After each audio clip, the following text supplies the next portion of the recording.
Fallout: The Frontier is an ambitious, fan-made game for our beloved post-apocalyptic series.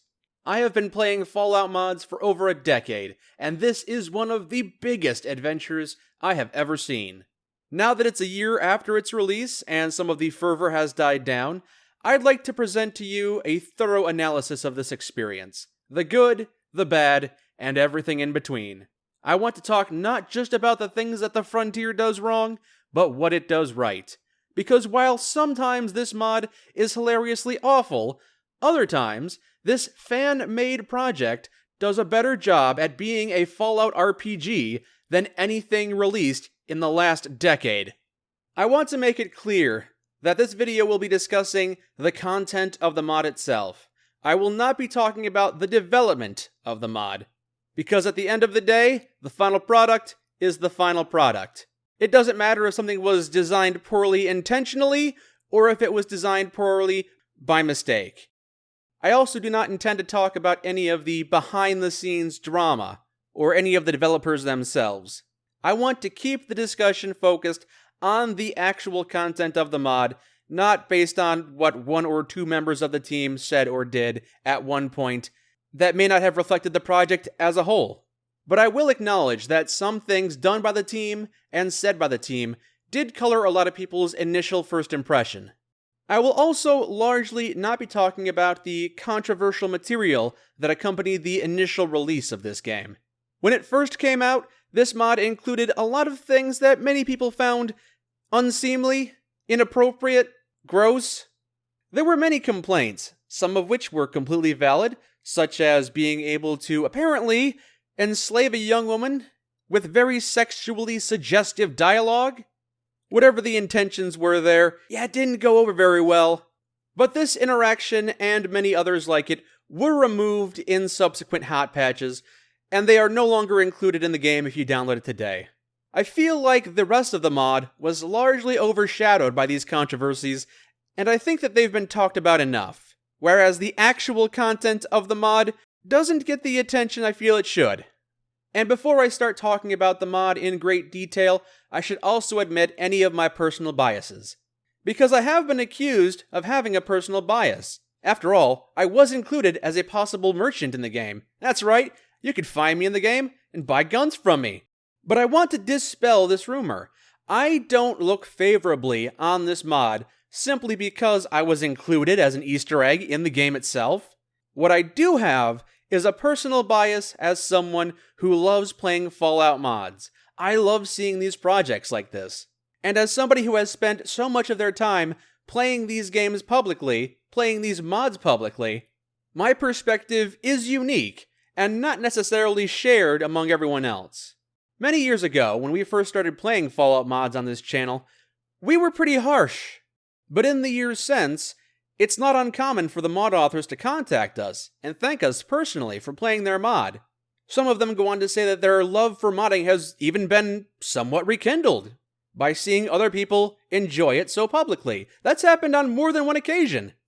And experiences like that have softened my disposition toward mods in general. I'm not cutthroat and bloodthirsty. This is a community of people who are passionate about playing Fallout and making things that others can enjoy.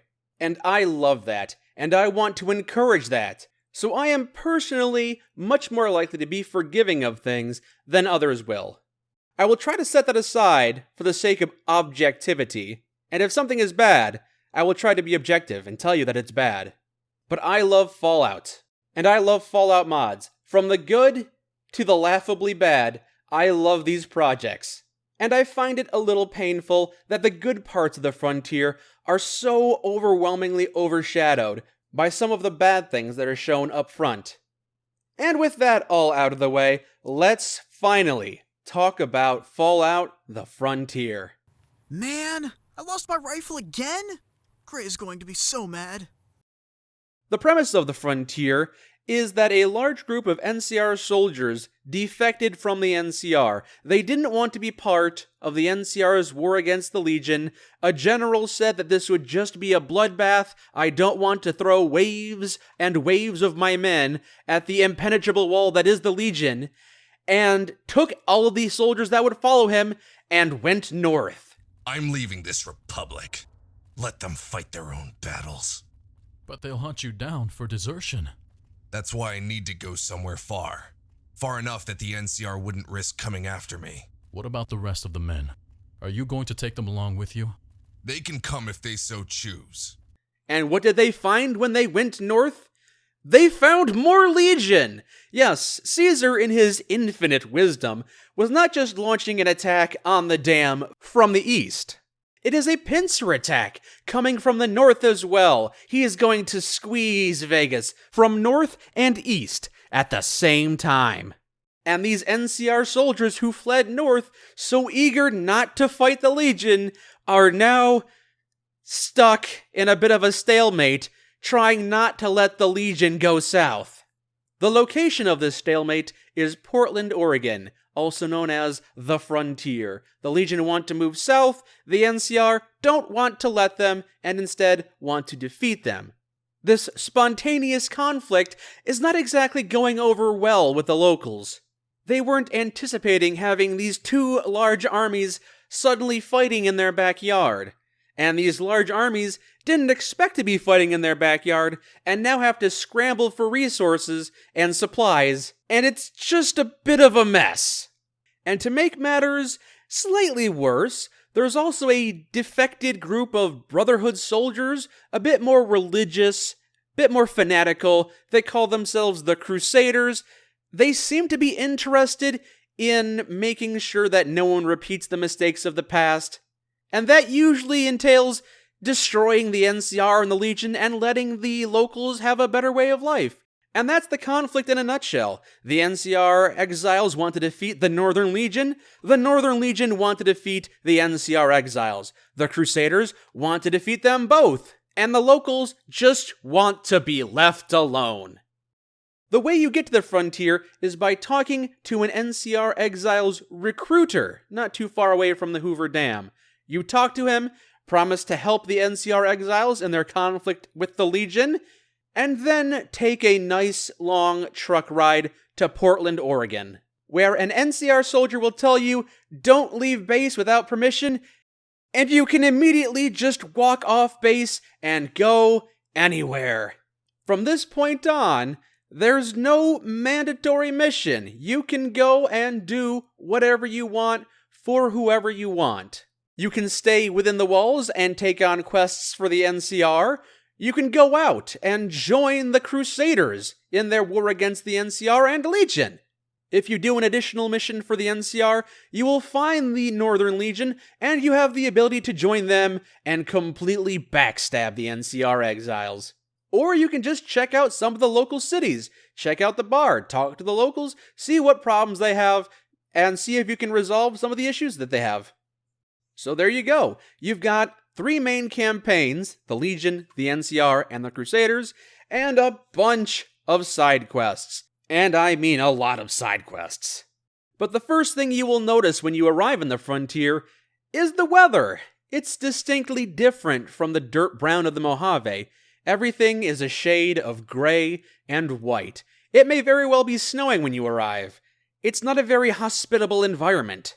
And when I say that this world is large, I really mean it. It is a very large world, but it's also not completely shallow. There are a lot of people to talk to, a lot of hub areas you can talk to some of the locals, see their opinion on things, do quests for the locals, maybe check out a few dungeons around the area. And it's not a bunch of recycled assets. There's a lot of new stuff to find, a couple of new buildings being designed, and some quite interesting ruins you could delve into.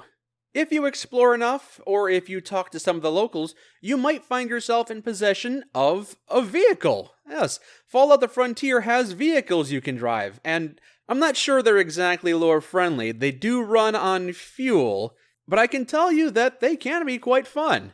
Unfortunately, I would say that there are 2 reasons why these vehicles don't work in the current state they're in. The first reason is just how paper-thin the armor is on these things. You drive into a firefight, and you're most likely going to get destroyed in a matter of seconds, which honestly makes them slightly more durable than the vehicles you find in Fallout 4. The other problem is more of a level design problem. As I just said, the frontier is a big world with lots of things, lots of ruins, and lots of debris, and lots of buildings, and lots of trees, and it's very, very difficult to navigate with a vehicle. You're always going to be crashing into something or getting stuck on something. If you drop this vehicle back into the Mojave, you can have a lot of fun with it because there's not a lot of obstacles, but playing with these vehicles in the frontier is usually more frustrating than fun simply because the level design doesn't work with it. Honestly, the map itself is bisected by a giant river that you can't really cross by vehicle because all the bridges are destroyed, so you can't even drive across the entire map without coming across some obstacle. On a technical level, these vehicles are great, but they just don't work in this environment, sadly. Unless you have some kind of hard mode activated, where fast travel is off, I can't really see these things being used all that much when it's just faster and easier to go somewhere on foot. But walking around on foot isn't exactly a bad thing, because the frontier is quite dense. There's usually something to find not too far away. A new hub world, a new dungeon, a town, an encounter. There are people and things to see all over the place. There are many relics of the old world to find. A derelict theme park, abandoned office buildings and small businesses, a few cave systems with a reward at the end, and even, of course, a vault. Wouldn't be Fallout without a vault, right? But there are also a few new things being built to explore, such as the occasional small encampment, a few lone businesses that have taken up residence in the old buildings, new settlements, and I even found a cove full of pirates, if you can believe it. Perhaps it's a more honest living to be a pirate then, eh? Just that typical Fallout wackiness, I suppose. There are also various locations under major faction control, Legion outposts, NCR radio bases, etc. But before we focus in on them, let's talk about the minor factions they have inconvenienced, the independent towns they are squeezing, and all the other small hub worlds you can find, each with their own set of side quests. Junkfleet is one of the largest of the local civilian settlements, and it can be split into 3 layers. The above-ground portion, which consists of a clinic and a nearby bounty office and a few shops, and then the underground area, which is the biggest part. Many merchants have set up shop, and the entire area is being run by somebody called the Mayor, who you can eventually find. Living below this layer is the underground of the underground, the slums. And there's a fair amount of stuff to do here, not just the things you're sent to do here by the NCR and the Legion. You can hit people up for information, you can get mugged, deal with the muggers however you choose, partake of the local hookers and deal with the fallout from that, help out some of the more destitute individuals that are in dire need. There's also a local gang you can choose to annihilate or perhaps even join. It is quite the exciting place, one of the better hub worlds, I would say. Another town that I felt was well done was the town of Irvington. There's a handful of people here, they've got their own individual houses. It feels like an actual residence that might have cropped up in the post-apocalypse. And, again, there's a decent amount of stuff to do here. There's a caravan that went missing recently, there's a chem dealer in town that can be dealt with, there's a food crisis starting to pop up, and all of these quests have more than one solution. My favorite would have to be Headhunter, and I think Headhunter would honestly be my favorite unaffiliated quest in the entire frontier, simply because of how many ways there are to resolve it. You see, there's a small Legion encampment not too far away, which is putting the town of Irvington on edge. They rely on the Legion to be trade partners, but this encampment of Legion isn't going away, and they're not sure how to feel about that, so they ask you to investigate. And if you do, you find out that this Legion encampment is looking for a runaway slave. They believe the runaway slave is taking refuge in the town of Irvington, and are thinking about attacking it soon. Now, you can just outright kill the Legion here and now, but that's not going to go over well in Irvington. You would be painting a bullseye on their small little town, and they were relying on the Legion as a bit of a trade partner. You could also tell the Legion that their honor is at stake and inspire them to attack the town immediately. So that wouldn't exactly go well for Irvington, but hey, the slave didn't get away, so that's something. If you're looking for a better resolution to this quest, you're going to have to find the runaway slave, do a bit of detective work, and deduce where they are, and then you can either kill them yourself and bring the severed head to the Legion, or you could persuade the slave to turn themselves in, so that the Legion doesn't lay siege to the town. Or, if you look hard enough, you can find a solution that will satisfy both the Legion and the town of Irvington without turning over their runaway slave. And that is a great quest. 5 different ways to resolve it. There might be more, but I found at least 5, so that's admirable. I wish all quests would give you that many options. So, Junk Flea, great. Irvington, great. But now I'm going to talk about a town I don't like, and that's the town of Salt Town. Salt Town is a town built around a bunch of salt mines, and salt is a very precious resource within the frontier, as it's the only thing that can melt snow. This area of the map is built up to be a very important town. Everybody gets their salt from Salt Town, the Legion and the NCR, and neither faction wants to piss off Salt Town, or else they will lose access to the salt. It's mentioned that neither the NCR nor the Legion want to make trouble in Salt Town. They need that salt. So it's a neutral meeting ground for all factions. That's how it's sold, at least, but in reality, Salt Town is fairly disappointing. There's only 2 quests in Salt Town: find a missing miner from a closed-off part of the mine, and deal with a miner rebellion. I was honestly expecting a lot more considering its importance. No faction ever tells you to go to Salt Town and secure the salt for them.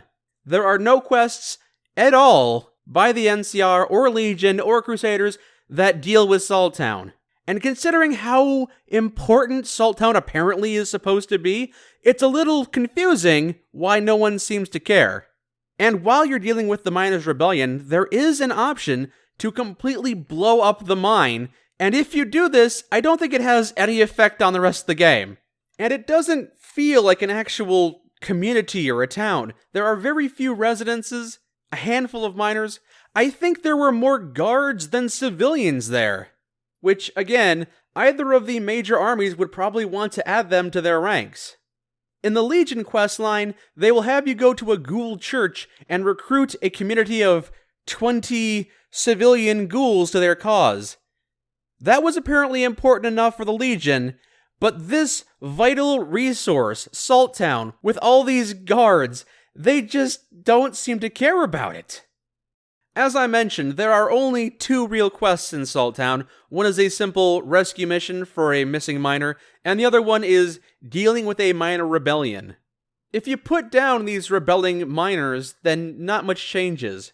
But you can assist them in their cause. You can help the miners rebel. And by the miners, I mean 3 miners. It seems like there's just 3 miners that want to rebel, and if you choose to assist them, you'll be chewing through about 30 or 40 soldiers. And then, at the end, once you've finally fought all these soldiers, the leader of the rebellion goes full-on dictator. He wastes 0 time. He immediately says he's going to start executing people that disobey with his rule, and it's just so cartoonish. And like I mentioned earlier, there's also the option to blow up the mine entirely, which no one really seems to comment on. I think you might get a different slide at the ending slideshow when the game is complete, but considering you're blowing up a major resource, feels like there should be larger repercussions. Another town that I don't look favorably on is Goose Hollow. It's very close to the NCR base, and the NCR has been helping to build it up. But it's really not all that interesting. It's a decent town, the set dressing is good. You can see that the NCR has built a school and a clinic and a few other things, but there's really no reason to ever go to Goose Hollow. I went into the town hall and tried to talk to the mayor, but there wasn't really a quest there. It seems like there may have been intentions of putting a quest here, because I can loot the mayor's desk and find evidence that he's corrupt, but if I turn it in, nothing actually happens. So, not actually a quest, it looks like. The one actual quest I did was for somebody who worked at the apothecary. She said she lost her necklace somewhere. I immediately knew where it was for some reason. I went to go retrieve it, and I brought it back, and then she gave me a reward, and the reward didn't seem to actually do anything, and I would just not go to Goose Hollow ever. There's really nothing there. There's also the town of Promise, I guess? No one really talks about the town of Promise, but I'm guessing that includes the surrounding areas of the Wasted Angel. The buildings are all spread out quite far. I'm not quite sure how far the town boundaries go. Regardless, you go to the Wasted Angel. It's a vehicle dealership, so you could buy a vehicle there. You can go to the merchant, go to the bar, pick up a bounty mission, talk to a companion, do a few more quests. It's not a bad place to hang out. You could also go to a couple of nearby strip clubs / brothels. Yes, there's 3 brothels really close to each other. There's the Green Fairy, the Filthy Nightingale, and the White Rabbit. And I'm not sure a single town needs that many strip clubs / brothels. But then again, I guess if you're living out here in the middle of snow-covered nowhere, what else are you gonna do? The White Rabbit seems to be a little classier than the other 2. The Green Fairy seems very unseemly. The seediest of the 3 buildings. There's a quest here and a quest there. It's okay, I suppose. But it doesn't really feel like a lived-in town. A lot of the buildings nearby don't seem like residences. They're just blown-out ruins. I'm not quite sure where any of these people are living. It largely feels like there was just a bar and a couple of strip clubs plopped down on the map and not really much thought given to these surrounding areas nearby. But the atmosphere can be nice, and there are a few quests here and there to do, so I can't really complain. In addition to these larger settlements, there are also smaller communities you can find, such as the Church of Eternal Life, which is a ghoul church, or the Town of Sanctuary, which is really just a building with 5 robots in it, so less of a town, more of a building. The Church of Eternal Life is cliché, of course. Ghouls worshipping radiation isn't anything too far-fetched, but they have a number of quests you can do. Join the church, help them improve their defenses, look for their church history. The Town of Sanctuary has a debt collector quest you can do, which is weird because I thought they were isolated robots in this community, which is why it's called Sanctuary, but maybe I'm not understanding that correctly. You could also uncover the dark secret of Sanctuary if you look around hard enough. And these aren't the only 2. There are many, many other small settlements with a handful of people dotted here and there. There is also a group called The Network, which is spelled network, but with the O missing. So, network. If you talk to some of the iBots around, eventually you'll get a quest to seek out the 10th Eye. Who is the 10th Eye? You'll find out if you help out the other 9 iBots dotted throughout the entire map. And hunting down these iBots is a bit of a hassle, to say the least. But if you talk to one of the iBots and ask them nicely, they will tell you where they all are, as long as you've got 90 speech. Good God. I really feel like that number should be lower. Anyway, if you choose to help out the network, you'll be given a series of quests. Some of them are incredibly simple, like answer a question. Some of them are a bit trickier, like deal with this person. How do you want to deal with them? Kill them or let them go? And once you've found and dealt with all of these iBots, you get access to the 10th Eye, at which point you can choose to confirm your alliance with the network or betray them to the NCR. The 10th Eye promised that the network would come to my assistance if I needed it, and gave me some network radios, which didn't actually seem to function at all, and I could only use them 3 times, and each time I tried to use them, it didn't actually work, so I basically got nothing from that. It was a decent enough quest, but the payoff at the end was very disappointing. Speaking of disappointing, there's also a group called the Portland Militia. Apparently a bunch of civilians got together and decided to take up residence in a cave. After doing a quest and getting entrance to this cave, you can talk to their leader and the people inside the cave and find out that they actually have no relevance whatsoever to the plot, and you just wasted all your time.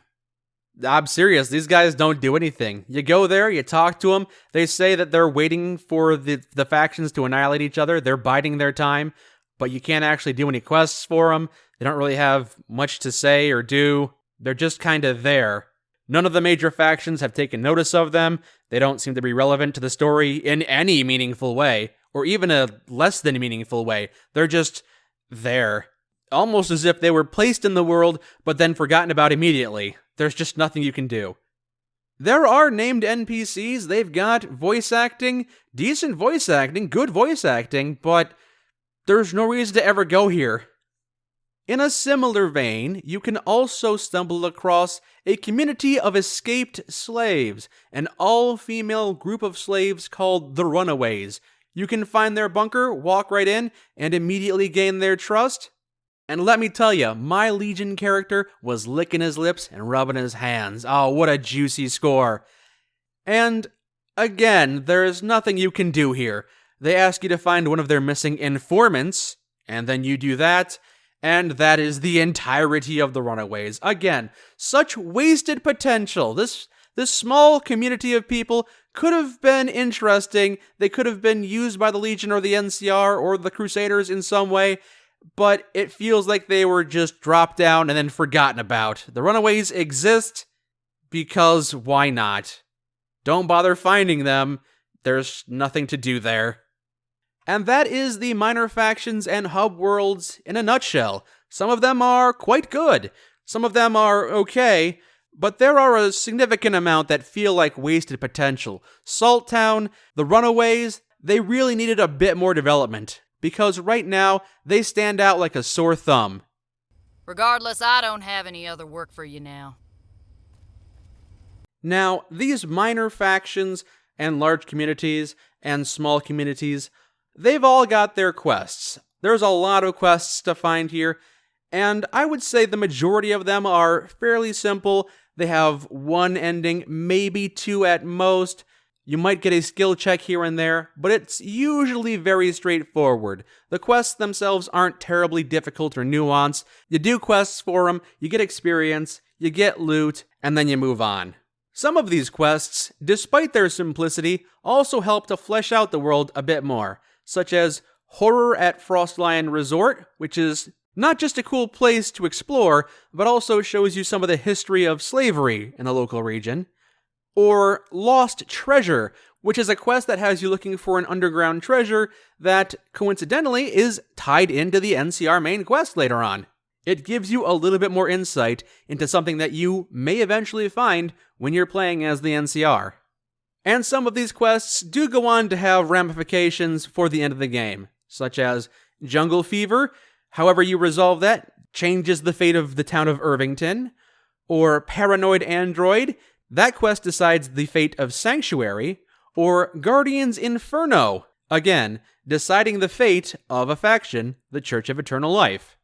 Overall, these unaffiliated quests are largely inoffensive, they're simple. There are some good ones, such as Headhunter, as I mentioned, but there is also a few bad ones, like assisting with the Miners' Rebellion, or dealing with the escaped runaway female slaves.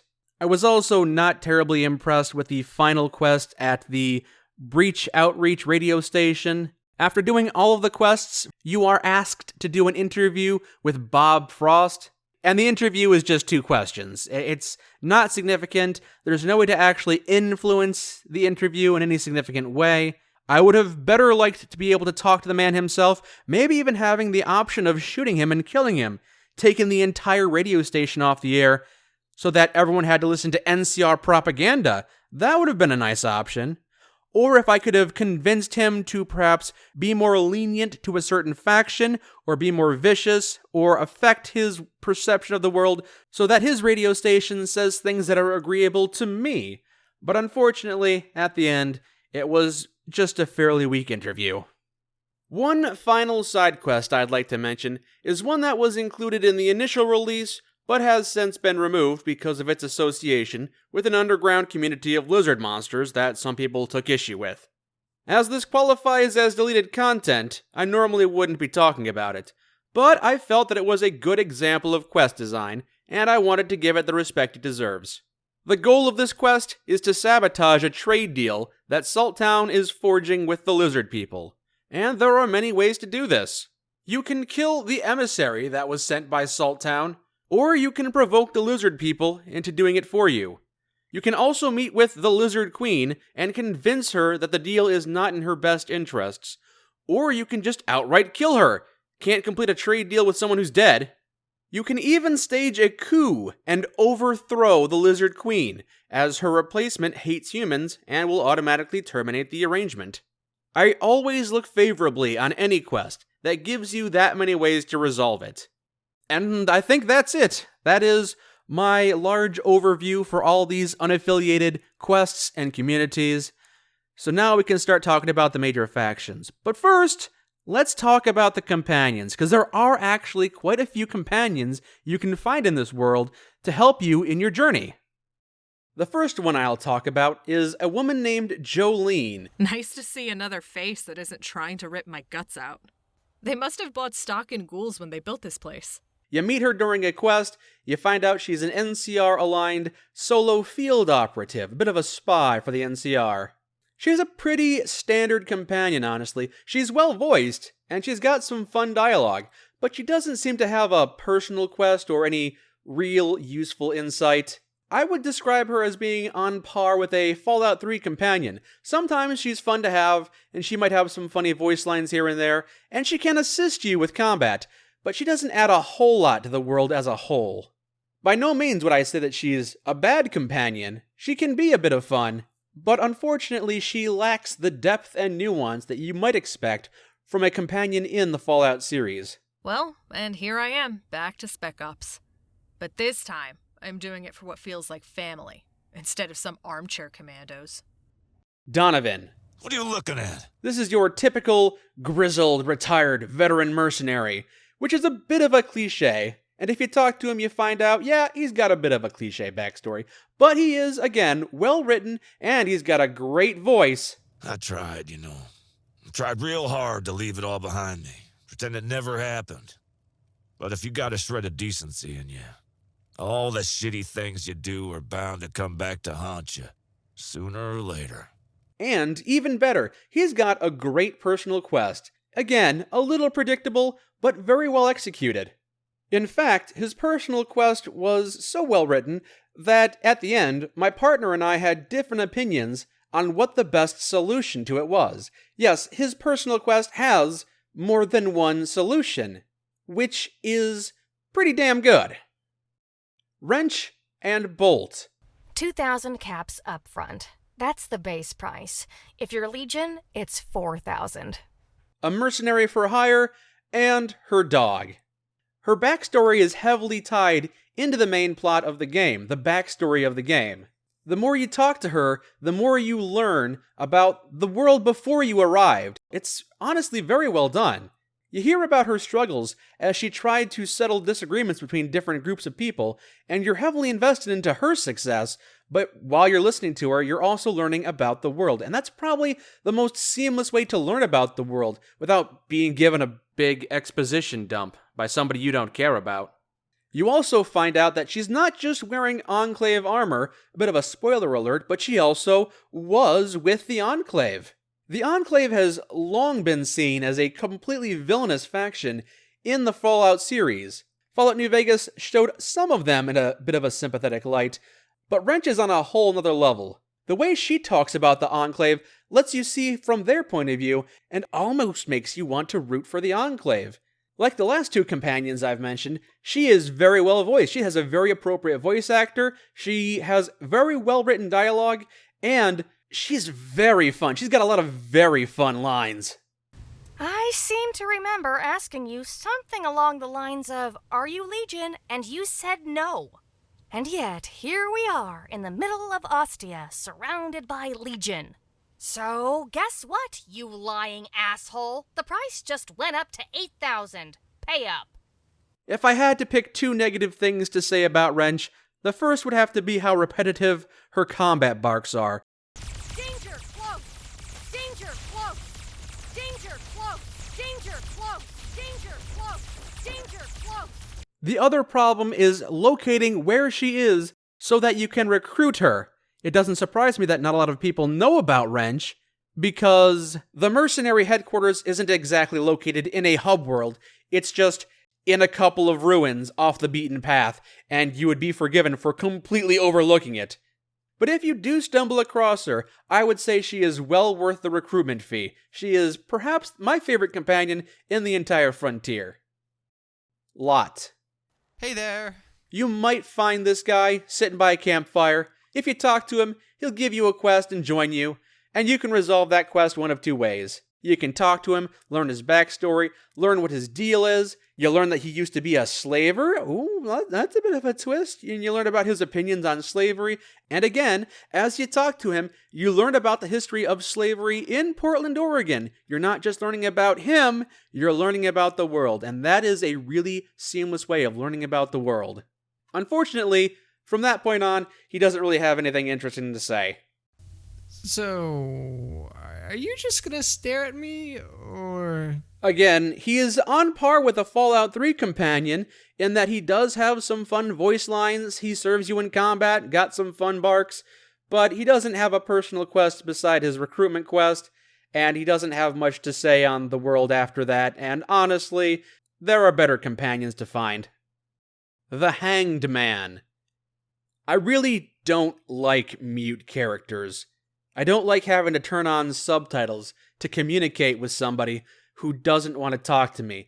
90% of a Fallout character is their voice, so I really feel like you're stripping out a lot when you make somebody canonically mute. But that might just be my personal preference.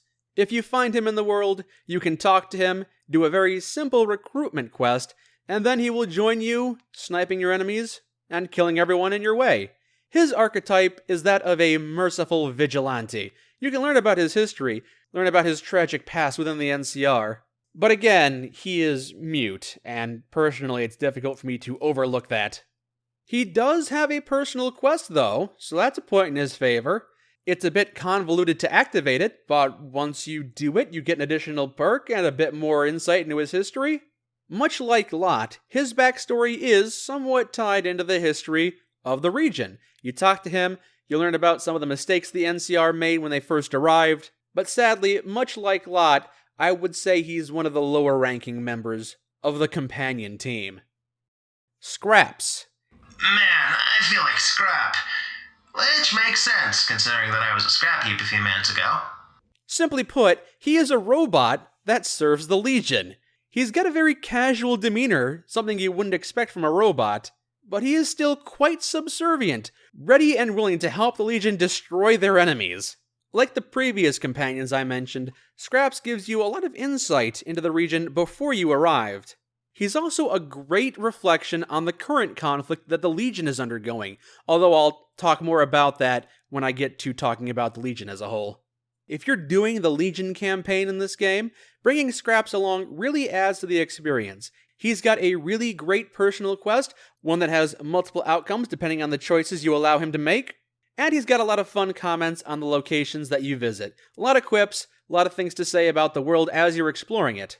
He's also got the most possible endings for the ending slideshow at 5. 5 possible endings for our little robotic companion.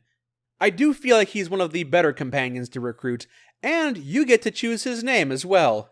His official name is Scraps, but I called him Slavebot 9000. You can call him whatever you want, and he'll just accept the name, because he's a robot, and he doesn't care. You don't have the luxury of democracy out here, not when people are starving and freezing to death. Plus, it gives directionless losers like me something to strive for. America.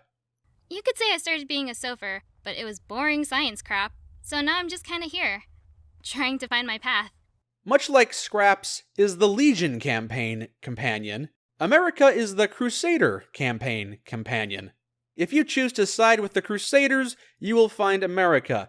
Even though she doesn't have the best introduction, she's still a pretty enjoyable character.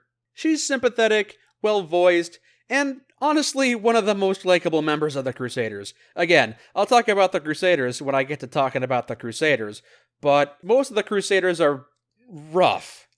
America, however, allows you a sympathetic look at the faction, much like Wrench allows you to see the Enclave in a sympathetic light.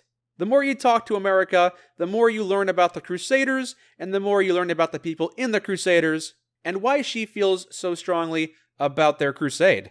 Much like how a Legion run should always include Scraps the robot, I would say any Crusader run would certainly benefit from having America on your team. She will comment on the world around you as you travel, she'll say a few one-liners here and there to brighten up your day, and she'll just be a positive overall character to bring with you in a very cold and unforgiving world. Dude, I'm a skinny teen. Like, I'm gonna win a fist fight with a Deathclaw or anybody for that matter. Skitters. There are 2 creature companions in the Frontier, and Skitters is perhaps the most notable in that it is a very unique creature. I'm normally not one for creature companions, specifically because I'm not one for mute companions, and much like the Hanged Man, Skitters communicates entirely through subtitles.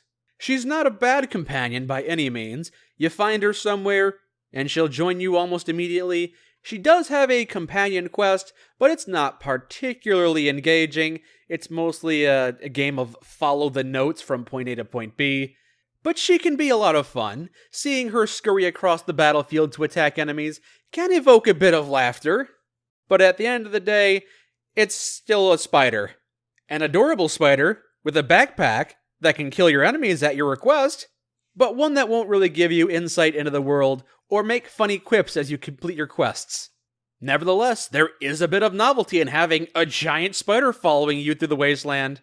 Sadly, as much love as I would like to give Skitters, it's difficult because of how poorly she does in combat. She falls very quickly without any sort of armor, and her ranged attack, which seems to be her only attack, isn't very good.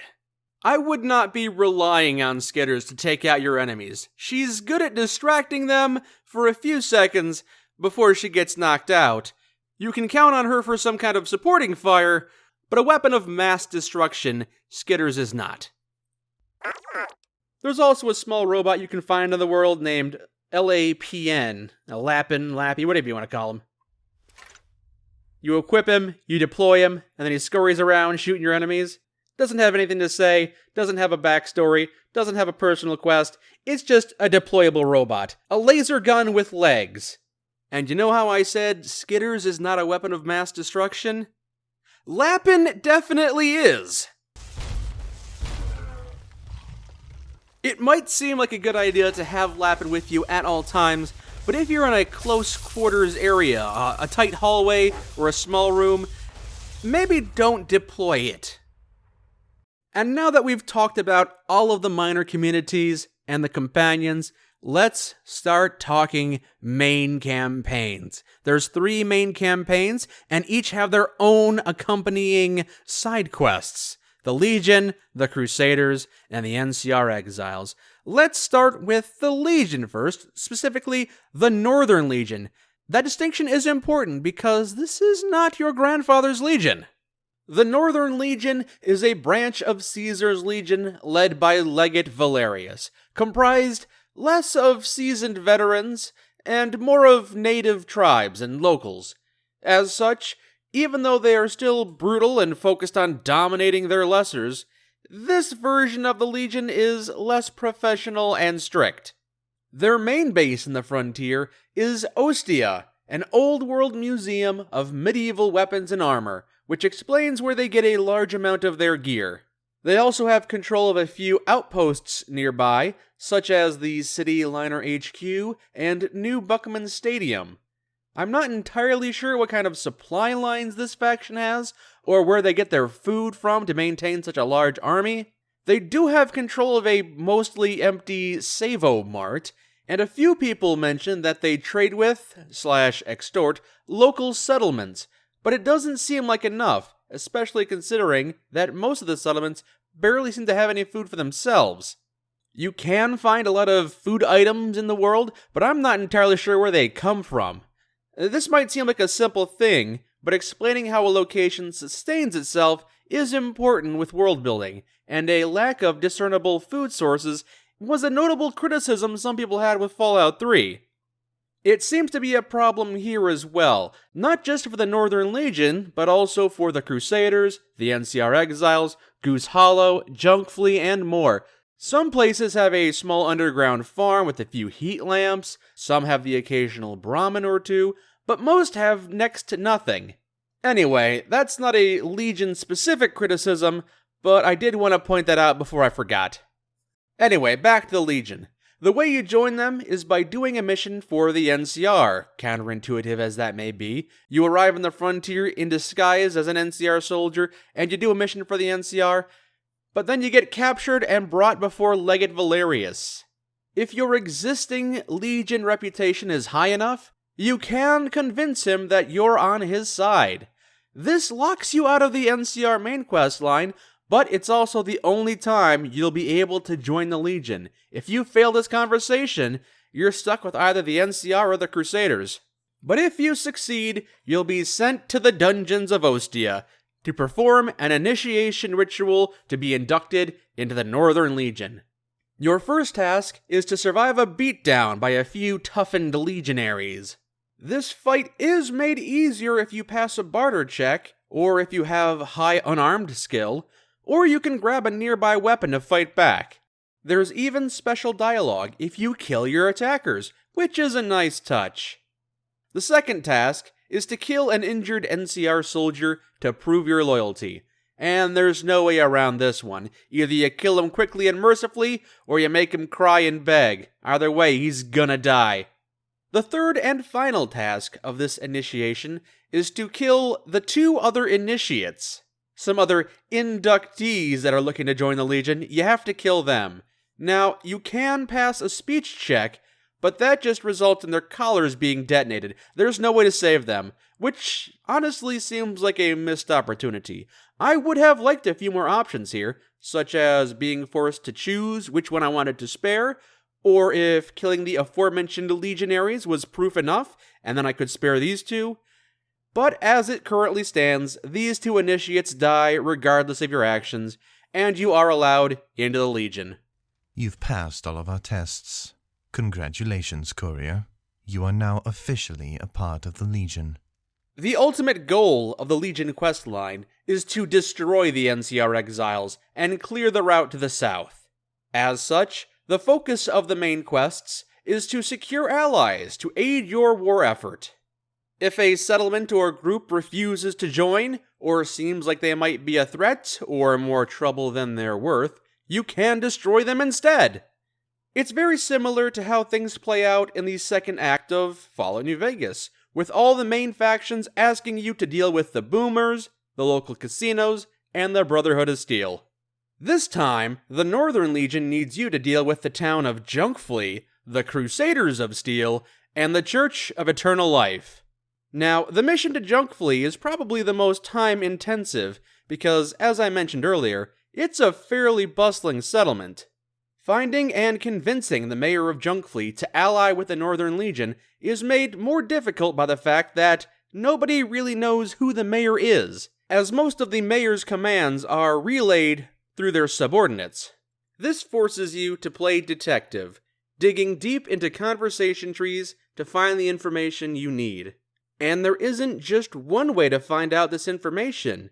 I think this quest originally wanted me to talk to a man named Tag, but that wasn't an option for me because I had killed him for fun earlier. Luckily, I was able to use my powers of persuasion to be granted an audience. I think I also could have picked a few pockets to get the information I needed.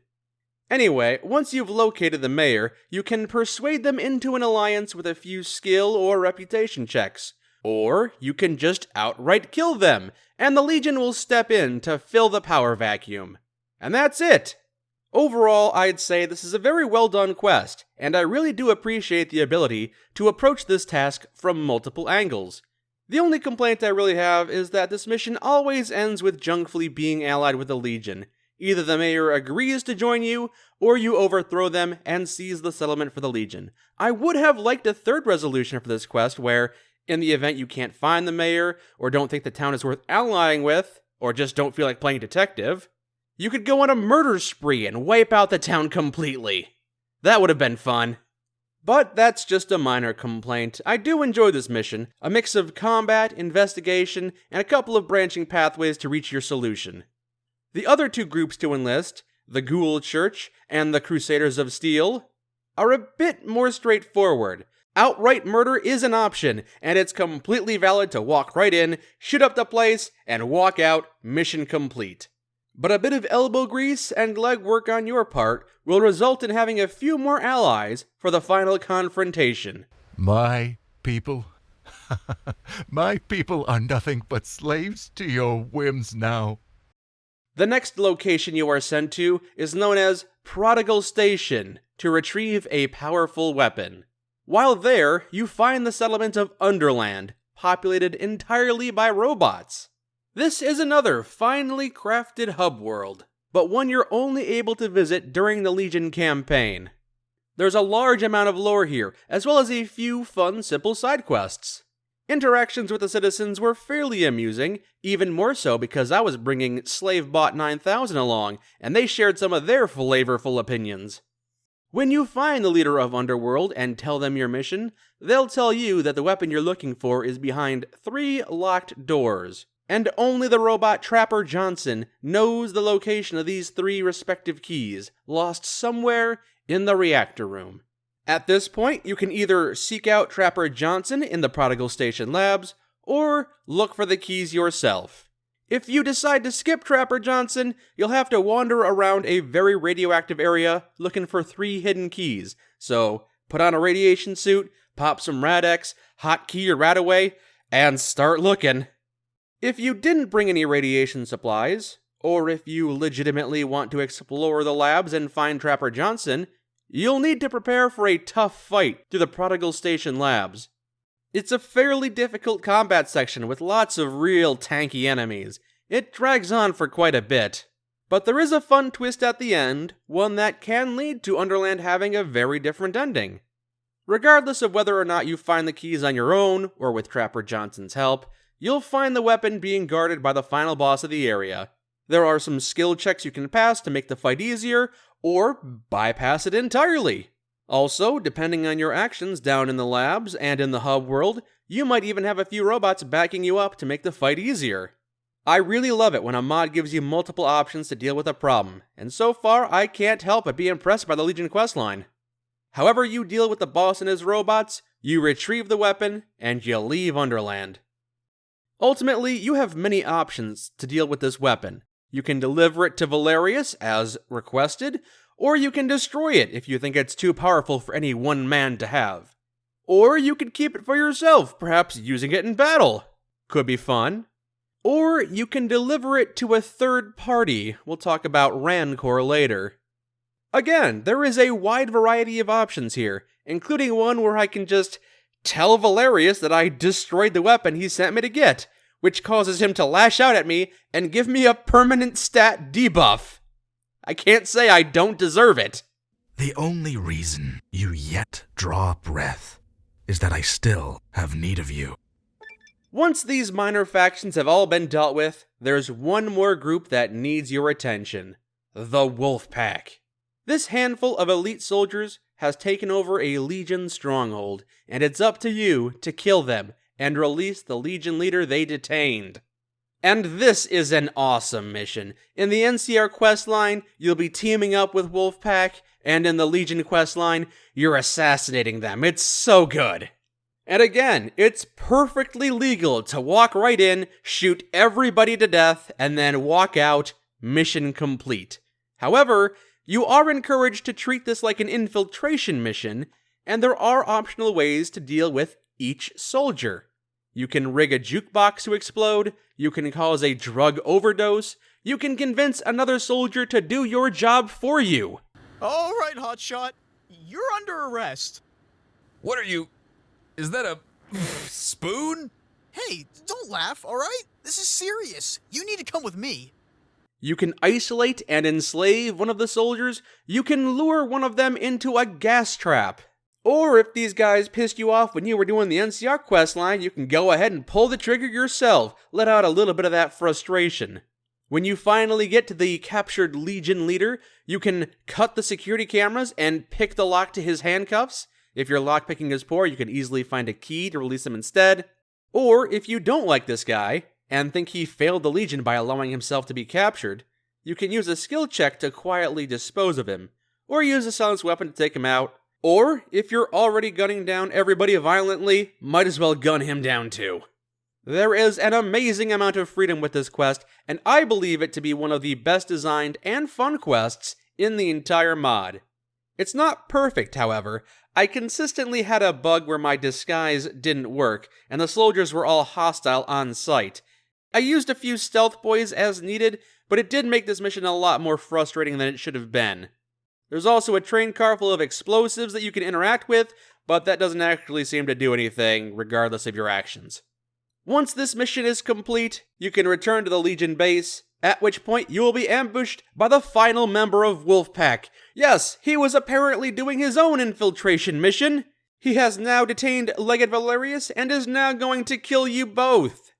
Depending on the dialogue choices you make and the skill checks you pass, he can be convinced to stand down and be taken prisoner. Otherwise, you'll have to kill him.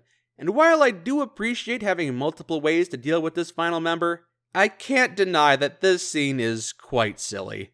I'm not bothered too much by the fact that this one soldier infiltrated the Legion stronghold and incapacitated the Legate. After all, that's one of the missions you do in the NCR questline. But I do think it would have been more logical for him to ambush you as you were leaving the Legion outpost. What's less forgivable is the way that he shoots you a half-dozen times during this confrontation, only for the bullets to have literally zero effect. Seriously, this guy dumps an entire clip into my body. He shoots his gun at me until it is completely out of ammo. And I'm totally fine. I can't believe this. I actually ran out of bullets. Was this part of your plan? It's quite ridiculous, and a notable black mark on an otherwise very strong quest. Now, before talking about the final confrontation against the NCR Exiles, let's talk about Legion side quests, because every faction has its own series of optional missions, and that includes the Northern Legion. Some of these are pretty straightforward, such as an arena battle, a reconnaissance mission, a task to destroy an NCR weapons depot, quests that don't have a whole lot of nuance and only have one real ending. But there are a handful of quests that are noteworthy for how they reflect a greater conflict, growing within the Legion itself. As mentioned earlier, the Northern Legion is not as strict as the rest of Caesar's Legion back in the Mojave, and Legate Valerius is a lot more progressive in how the military is run.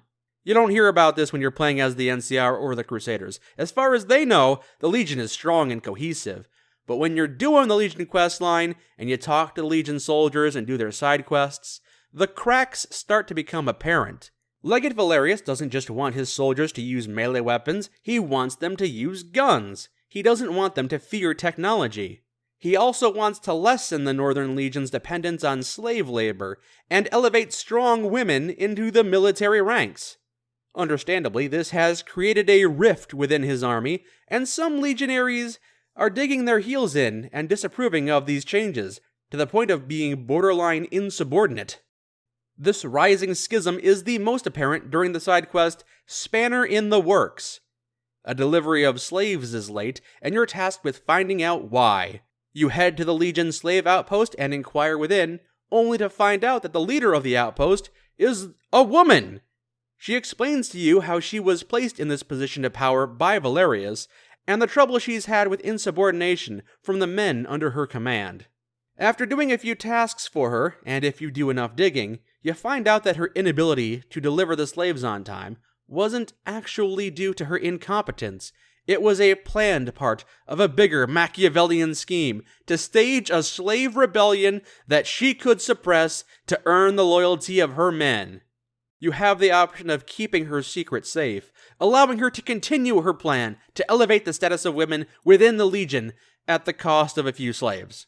Or you can kill her for her crimes, an action that would be true to the Legion, but would undermine Legate Valerius's leadership. There are a few other quests that continue to reflect this rift within the Legion. Spear of Destiny asks you to choose between two quest rewards. If you believe the Legion shouldn't stray from Caesar's teachings, you can select an upgrade to every legionary's melee combat and get a powerful melee weapon for yourself. If you instead believe that the Legion should embrace newer, more radical ideas, you can discover a powerful drug that will enhance their combat capabilities, and get a supply of this drug for yourself. So which do you choose, the powerful melee weapon or the powerful drug? And do you remember that powerful weapon you picked up down in Underland? The weapon so powerful that it might be too much for any one person to have? You can keep the weapon for yourself, or destroy it. Or you can give it to that man named Rancor, who promises to help you overthrow Legate Valerius if you do that. There's also Slavebot 9000's personal quest, which allows you to induct him as a proper legionary, which others may disapprove of. Some legionaries might not agree with a robotic legionary. There are also a few artistically inclined legionaries in the camp, and you can assist them if you agree that art is a useful asset for the Legion. If you disagree, however, there is no quest to turn them away from their art hobbies and focus more on combat and being a warrior, which I feel would have been a good counterbalance. You get the point, though. This division permeates the Northern Legion, and even though every quest you complete helps the Legion in their war against the NCR, the way these quests are resolved influences their path forward. If you believe in Valerius's reforms, then do everything he asks of you. But if you think he's not the right kind of leader for the Legion and want to see him ousted, well, keep on doing what he asks of you, but keep an eye out for evidence that proves he's terrible for the job. This is a phenomenal concept, and it makes the Legion campaign stand out not just against the other campaigns in the Frontier, but against other, simplistic, one-note factions in the Fallout series. The only side quest for the Northern Legion that I didn't really like was to kill a legate.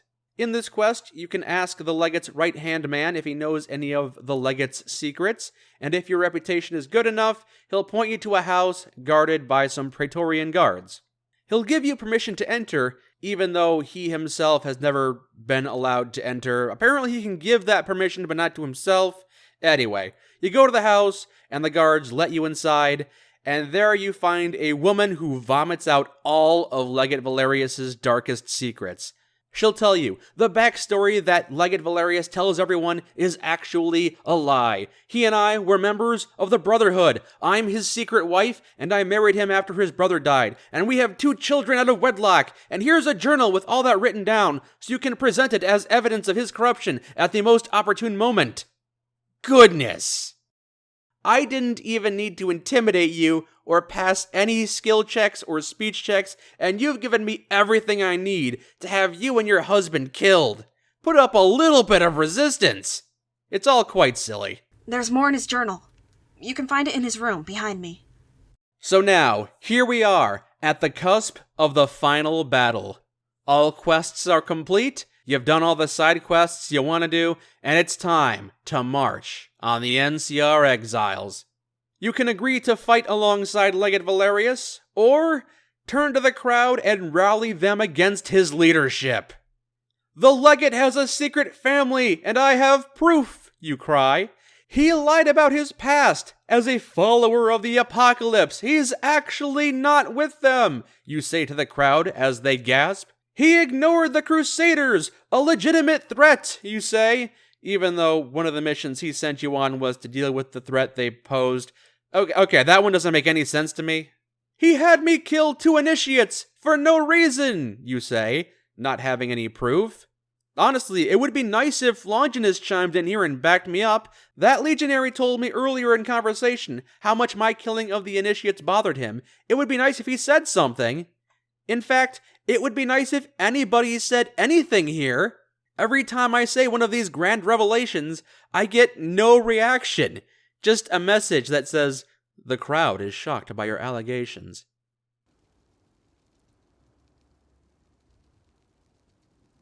So underwhelming. It's also a bit weird that Legate Valerius doesn't try to interject and just lets you say all these things, one after the other, with no pushback. Well, if you don't have enough evidence, then Legate Valerius just one-shots you, which is kind of funny. You were a fool to try and betray me. For this, you will suffer greater than even Blackthorn. But if you convince the crowd that he is unfit to be a leader, he loses his cool and starts screaming, which is pretty nice since he's been so calm and collected in every other encounter you've had. It's nice to see him finally ruffled. You idiot! What have you done? This legion isn't like the one in the south. It's disorganized, undisciplined. It needs a leader. It needs me. You've just destroyed everything we've worked for. Everything I've worked for. But this moment is immediately ruined by how he resumes his calm and in-control demeanor, staring at you and going, "Well, looks like I'm going to die. How are you going to kill me?" Which really isn't believable. I would have much rather seen him lash out at me or start fighting off the crowd. I would have enjoyed watching him flee from a violent mob. I would even accept him having a mental breakdown, because deep down he's secretly just a coward. But calmly admitting defeat and accepting execution on the cusp of taking over the NCR Exiles, it just makes no sense. Conceptually, I do like this moment.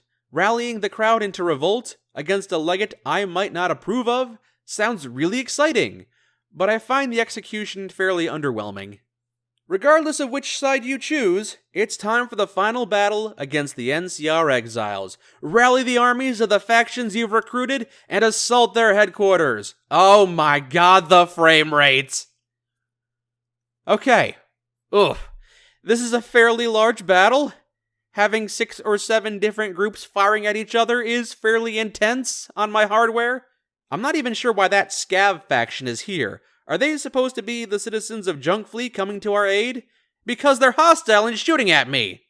Maybe they're just opportunists who hate the NCR and are trying to take advantage of the situation? Either way, it might be easier on my processor if they were just removed outright.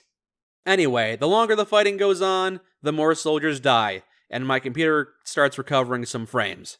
I do like that if you gave your troops combat-enhancing drugs during the Spear of Destiny quest, some of them start to go insane and attack you during the final battle. That was a nice touch. I also like the Easter egg of Corporal John, this incompetent buffoon, being promoted to the rank of Master Sergeant. That's ridiculous. Anyway, we make our way to the head of the NCR Exiles, General Blackthorn. Once he's dead, or been convinced to surrender, the game is complete. The frontier belongs to Valerius and the Northern Legion. Alternatively, if you betrayed and overthrew Valerius and have been helping Rancor in his quest to return the Legion to its traditionalist roots, then he will kill Blackthorn for you. Before he calls the Legion pathetic and then betrays you. And then you have to kill him. I like the branching pathway and the variable final boss, but it's admittedly a very lame plot twist. One that leaves the Northern Legion without a proper leader if you are hoping to go for a more traditionalist route. In the final ending slideshow, a Valerius-led Northern Legion finds itself unable to reconcile its differences with the Legion down south, forming an eternal schism. If Valerius is dead, then the Northern Legion falls into disarray. Infighting and civil war eventually lead to the dissolution of the Northern Legion, and the region belongs to Caesar in name only. There's also a third joke ending where you can join up with Rancor, less of a Legion ending and more of a complete anarchy ending. Not really a serious ending. While I do enjoy the multiple endings, the clear lack of a proper traditionalist resolution is a little bit frustrating, and it's a shame that there's no way to avoid the power vacuum that follows Valerius' death. I would have liked to see an additional ending where, if you oust Valerius but you've kept his second-in-command Calidus happy, then Calidus would be able to lead the Legion in a more traditionalist way. It just feels a little unfair to spend hours upon hours trying to return this Legion to its roots, only to have the rug pulled out from underneath you and the entire thing fall apart.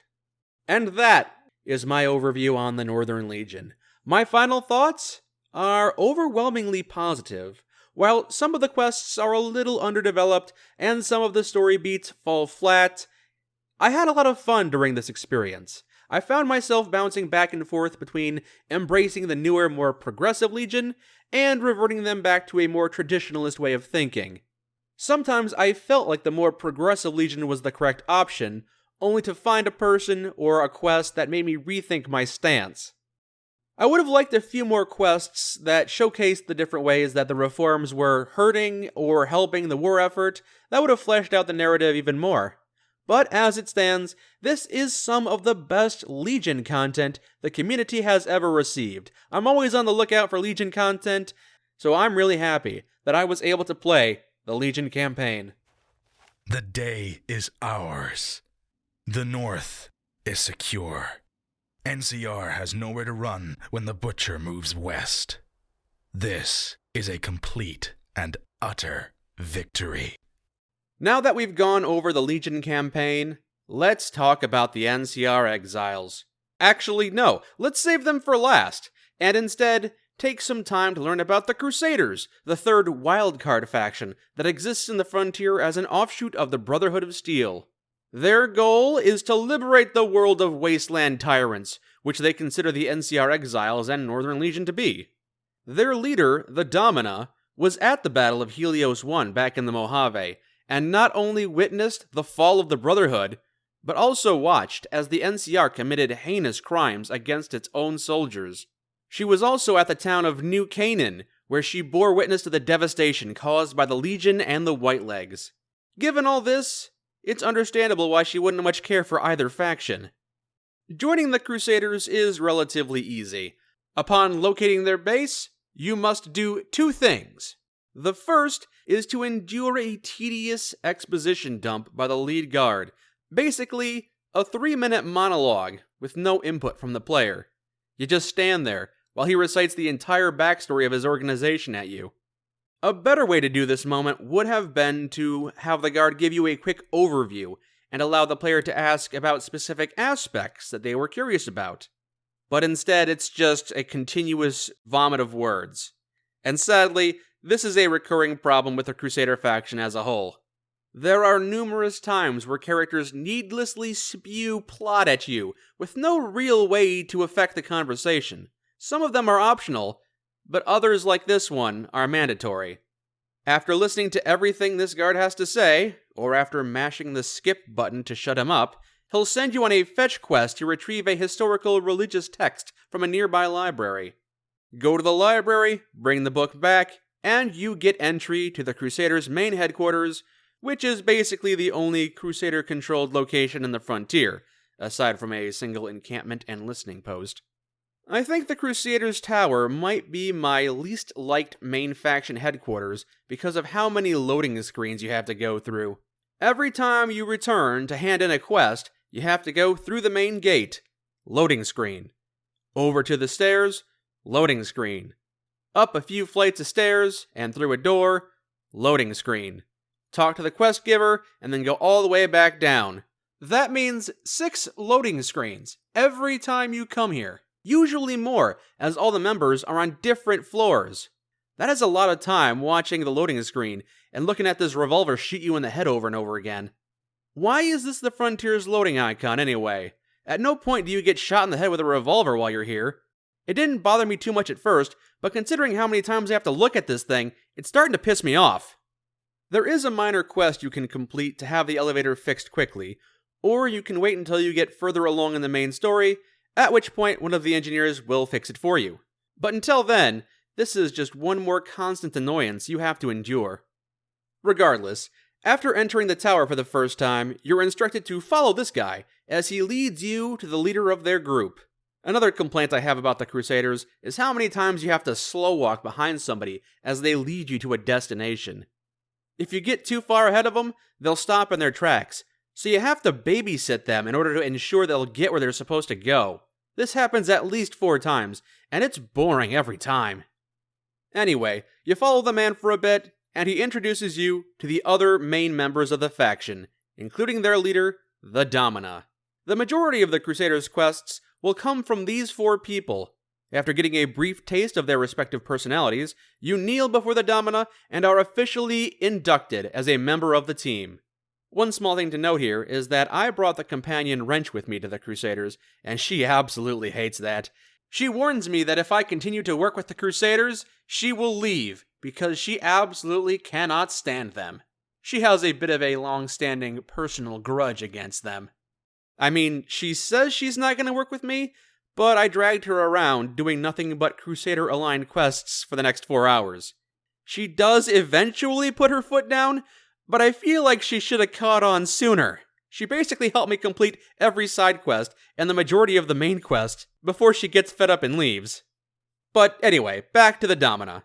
After making you an official member of the Crusaders, she doesn't immediately give you any specific tasks to do, just stating that she expects you to help out as needed around the base. So you leave the meeting room and are introduced to America, the Crusader-specific companion. Like I mentioned earlier, this interaction requires you to sit through a 6-minute exposition dump, where she recites to you her entire origin story, the details of her personal life, her medical history, and her deepest, darkest fears. Again, this is a recurring problem in the Crusader questline. Instead of having interactive conversations with you, each person reads a biographical summary of themselves at you. At one point, one of the women described herself as vivacious. Nobody has ever described themselves as being vivacious. That is what an author writes about characters. The conversation here with America is especially egregious, though, for just how long it goes on. And although you do have the option to interrupt her and end the conversation early, the only way to do it is to call her a worthless piece of garbage. Nothing about this interaction is pleasant. After interacting with this young woman, she'll run away crying, and you'll need to watch another member of the Crusaders give her a pep talk. Something I'll mention here is that the Crusader questline occasionally has little cutscenes here and there where you stand back and watch a scene play out. These are relatively short and infrequent, so I wouldn't complain about them too much. Some of them are actually quite nice to look at. But they all too often place me inside my companions, which ruins the entire experience. Anyway, after this scene plays out, you're given the task of obtaining the blueprint for a weapon the Crusaders want to make. Doing this requires crafting printer ink, so you'll need to scavenge a few crafting components.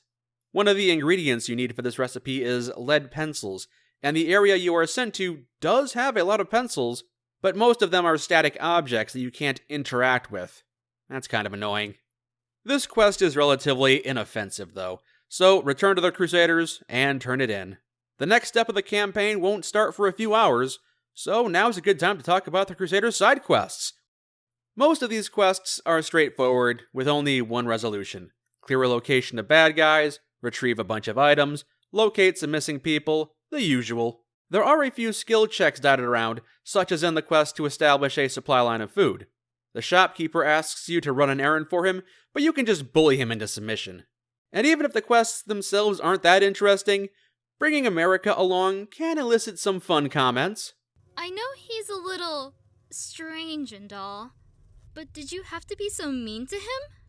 There are also a few stealth missions that require you to infiltrate NCR-held areas to secure intel or resources. A small complaint I have here is that I was eventually given a quest to obtain an NCR disguise, but that mission was given after the quest to infiltrate an NCR prison. That disguise sure would have come in handy for that. There's also 2 quests that involve an insurgent cell of extremely violent crusaders called the Order of Eschaton. You can track them down and weed them out, but even if you don't, they don't seem to have any effect on the campaign or the endings. After doing enough side quests, the main campaign picks back up. You're given an incredibly powerful weapon, and I'll admit, it's pretty fun to use, even if it does chew through ammo like crazy. Afterwards, the Crusaders send you to a factory to secure the means to mass produce these weapons, and once there, you have to kill the locals and turn on the power generator. And while this quest isn't terribly difficult, I'd like to point out that at no point during the Legion questline, outside of the final battle, did I have to slaughter a lot of people. Most fights were optional, with multiple ways to resolve conflicts, or end them before they started. I dare say it might even be possible to do a pacifist Legion run, counterintuitive as that might be. My point here is that I would have liked other options to deal with this quest, given that mass civilian murder seems to be the kind of thing that the Crusaders wouldn't be approving of. The next quest involves blowing up an Enclave space station with a nuclear weapon. Apparently, the Crusaders overheard 2 lines of broken radio chatter and determined that it came from an Enclave-controlled space station, and the best way to deal with that is to head to a nearby nuclear silo, fight their way past all the turrets and security robots, and launch a nuke into space to blow them up.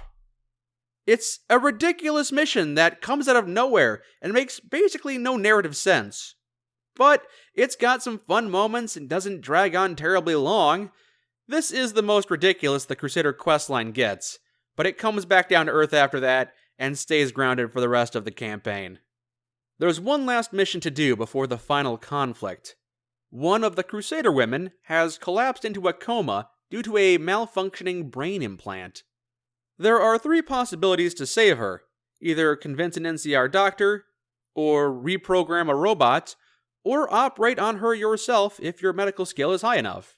It's nice to finally see a Crusader quest with multiple solutions.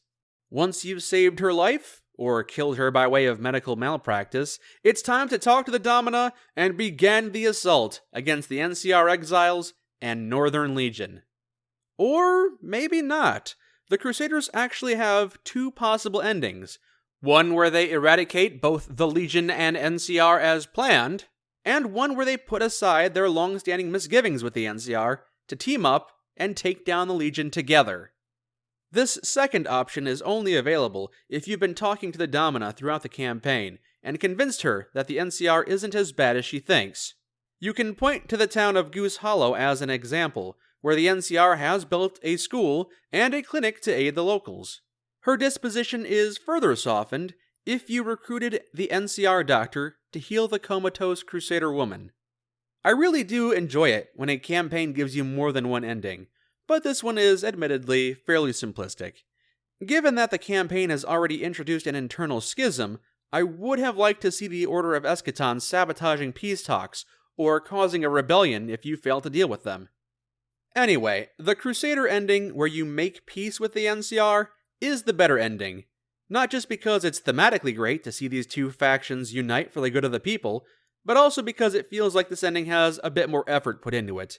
The Domina and the NCR General give rallying speeches, a few cinematic scenes play out, and everything gets wrapped up in a nice little cutscene. I especially enjoyed the Easter egg of Punished John joining your assault, a joke that really lands if you've already played the NCR and Legion campaigns. I also like the additional effort that was put into the subtitles here. Normally in the game, if somebody is too far away, their subtitles do not trigger when they talk, so I appreciate the extra work put into ensuring they show up in a notification window. These do trigger even if you have subtitles turned off though, not sure if that's avoidable. Anyway, you engage in a firefight at the Legion headquarters, and a couple of scenes play out. Some of these scenes might be lost on you if you haven't played any of the other campaigns. Rancor being a main Legion enemy might not make sense to somebody who only knows him as an NCR soldier.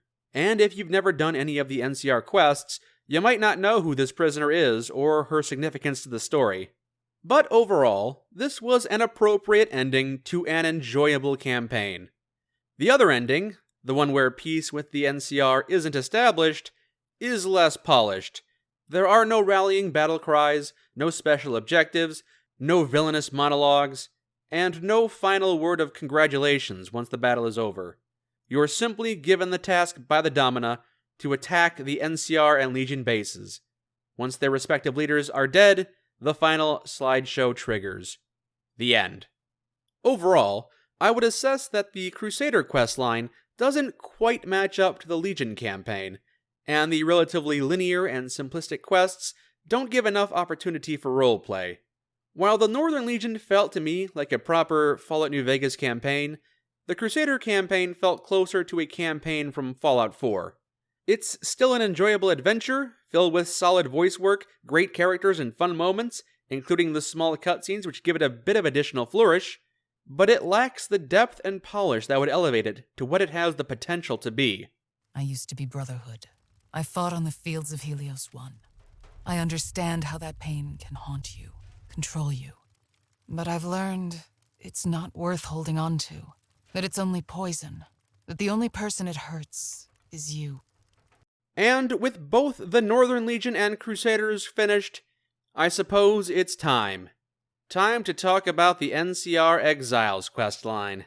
Why don't we start with the side quests? Because the NCR has a handful of pretty good side quests here.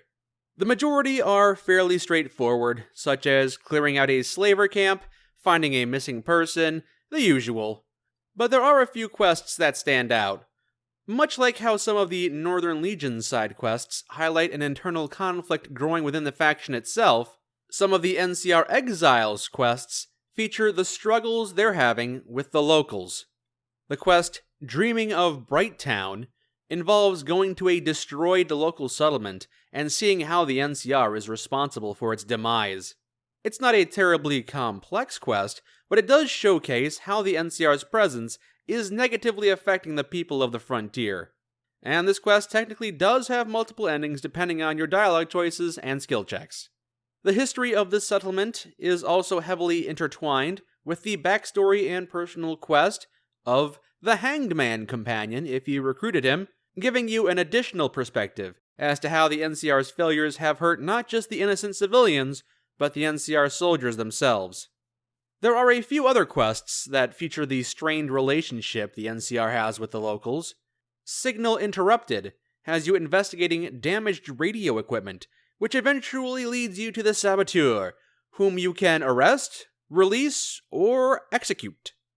And the quest Take My Leave of You asks you to cover up another one of the NCR's mistakes, as a reporter is asking questions about the death of a civilian child. You can lie to them and say the child wandered into a minefield, or you can tell them the truth, that one of the NCR soldiers is a shitty person that killed that child for fun. Not only is this a thematically elegant quest, but it also has more than two outcomes, as you can accidentally, or intentionally, pin the blame on the wrong NCR soldier, thus getting an innocent man arrested and allowing the real culprit to continue killing civilians. Honestly, I think this might be the overall strongest side quest for the NCR Exiles. Another quest that I thought was worthy of mention was Big Bear is Watching, in which 3 NCR soldiers are suspected of being a drug smuggler, a food thief, and a communist sympathizer. You can investigate each one using a variety of skill checks and decide for yourself if their actions deserve to be punished. The quest ends with some, none, or all 3 of them being taken into custody and possibly executed, depending on your choices. One of the best parts about these NCR quests is that you can complete them not just as an NCR-aligned character, but as a Legion character as well. Remember that even Legion-aligned characters arrive on the frontier under the pretense of helping out the NCR, meaning that they can complete all these quests in ways that sabotage them from the inside out. Antagonize that traumatized soldier and drive him to suicide. Snitch to the reporter about the NCR killing kids. Don't arrest the food thief. Let him keep stealing from the kitchen. I would have liked it if a few of the other NCR side quests gave you options like this, such as encouraging the radio saboteur to continue sabotaging the NCR's radio comms, or if the relatively linear quest Manhunt, in which you take out a group of slavers, had a way to be resolved in a way that allows the slavers to go free. But overall, it's a solid bunch of missions, some more complex or interesting than others. There's also a strangely enjoyable series of turret sequences in the form of the quest Valkyrie, in which you mow down a few dozen scavengers. As much fun as these turret sequences are, not every player will enjoy them, as they aren't your typical Fallout quest. More importantly, though, they seem to be a little confusing thematically, as publicly mass murdering a bunch of civilians seems to be the kind of thing the NCR would be trying to avoid. I believe the underlying problem here is that the terms scav and scavenger are just poorly defined within the game itself. Sometimes these terms refer to the locals that are just trying to survive, but sometimes the scavs behave like a gang of raiders, attacking anybody on sight, and it's apparently justified to wipe them out by the hundreds.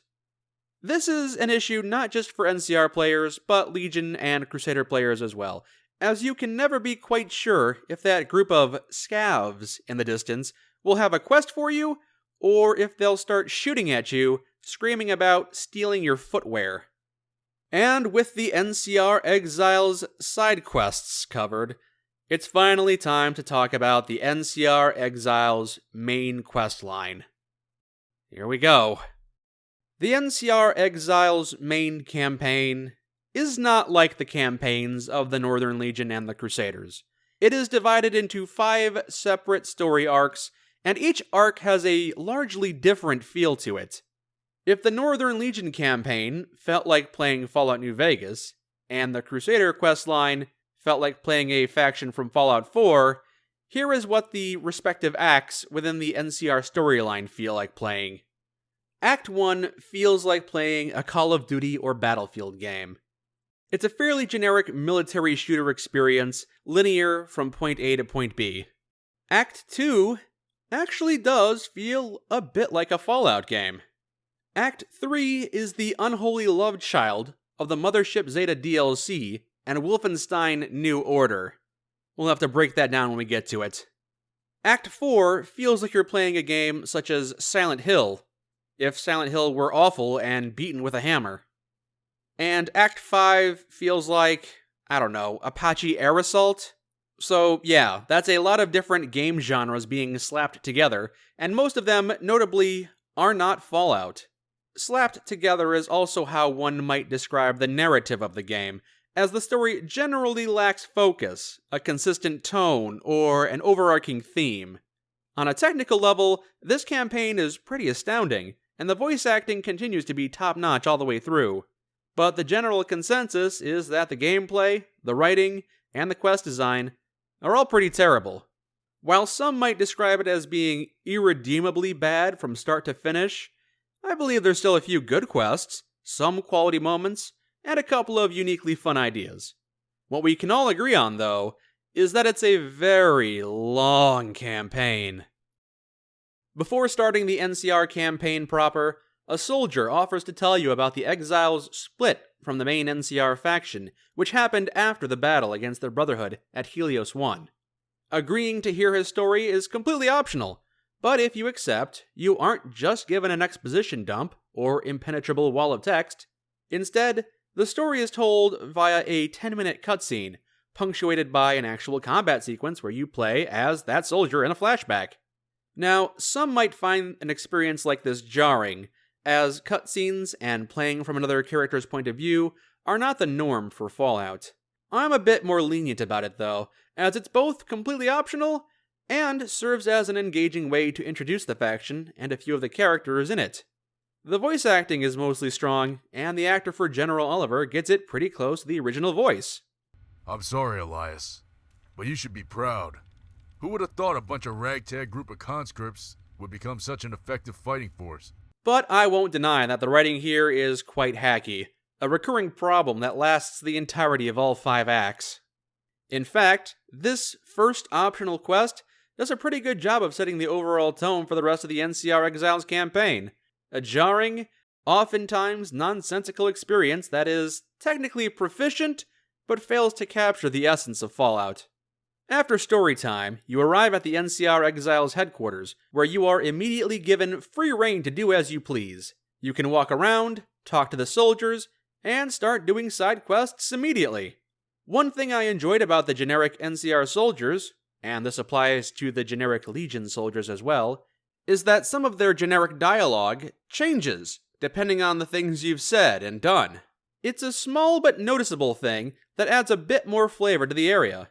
Anyway, after talking to a few more people, a soldier will challenge you to beat their high score on the shooting range.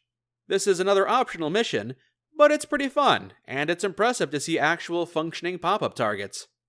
After this, you are sent on your first mandatory mission. Accompany a squad of soldiers on a quest to blow up a Legion bridge. This is comprised of lengthy, linear combat sections where you shoot wave after wave of scavs. Then you support a tank, as it shoots wave after wave of scavs. Then a cutscene plays out where your entire squad gets killed and you get captured by the Legion.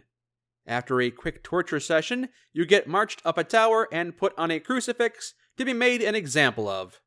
And again, this whole experience is impressive on a technical level. But scripted events, third-person cutscenes, and corridor shooter segments just aren't Fallout. The amount of agency you have here is negligible, and the lack of role-playing options will continue to be a problem.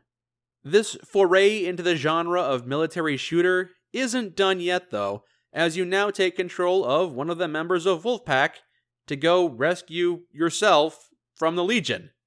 More cutscenes, more action-heavy shooter gameplay, followed by the truly disconcerting experience of taking yourself off a cross. I'm impressed that something like this is even possible in New Vegas' engine, but it feels very weird that he is me, and I am not me. Moving on, there's more shooting, more cutscenes, more shooting, more cutscenes, and we are done with Act 1.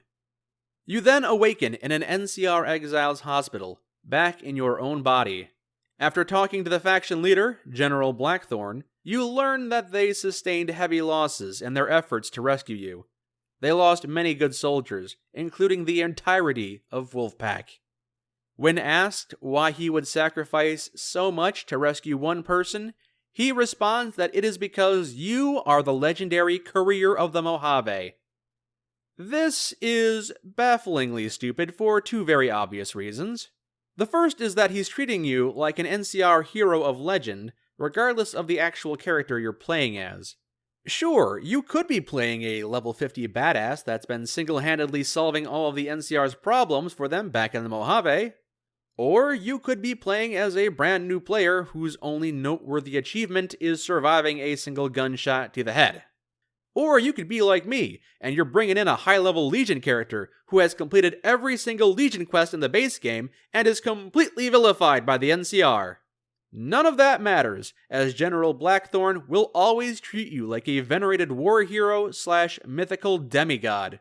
Other factions in the Frontier have this problem as well, whispering amongst themselves about how you are the Courier. But the NCR Exiles campaign will remind you of this fact every 10 minutes from this point on. They will not stop.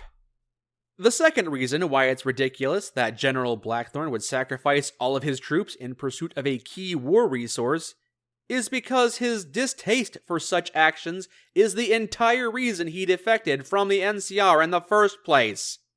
In General Blackthorn's eyes, President Kimball is a warmonger for the way he treats his soldiers as disposable in pursuit of winning a larger war.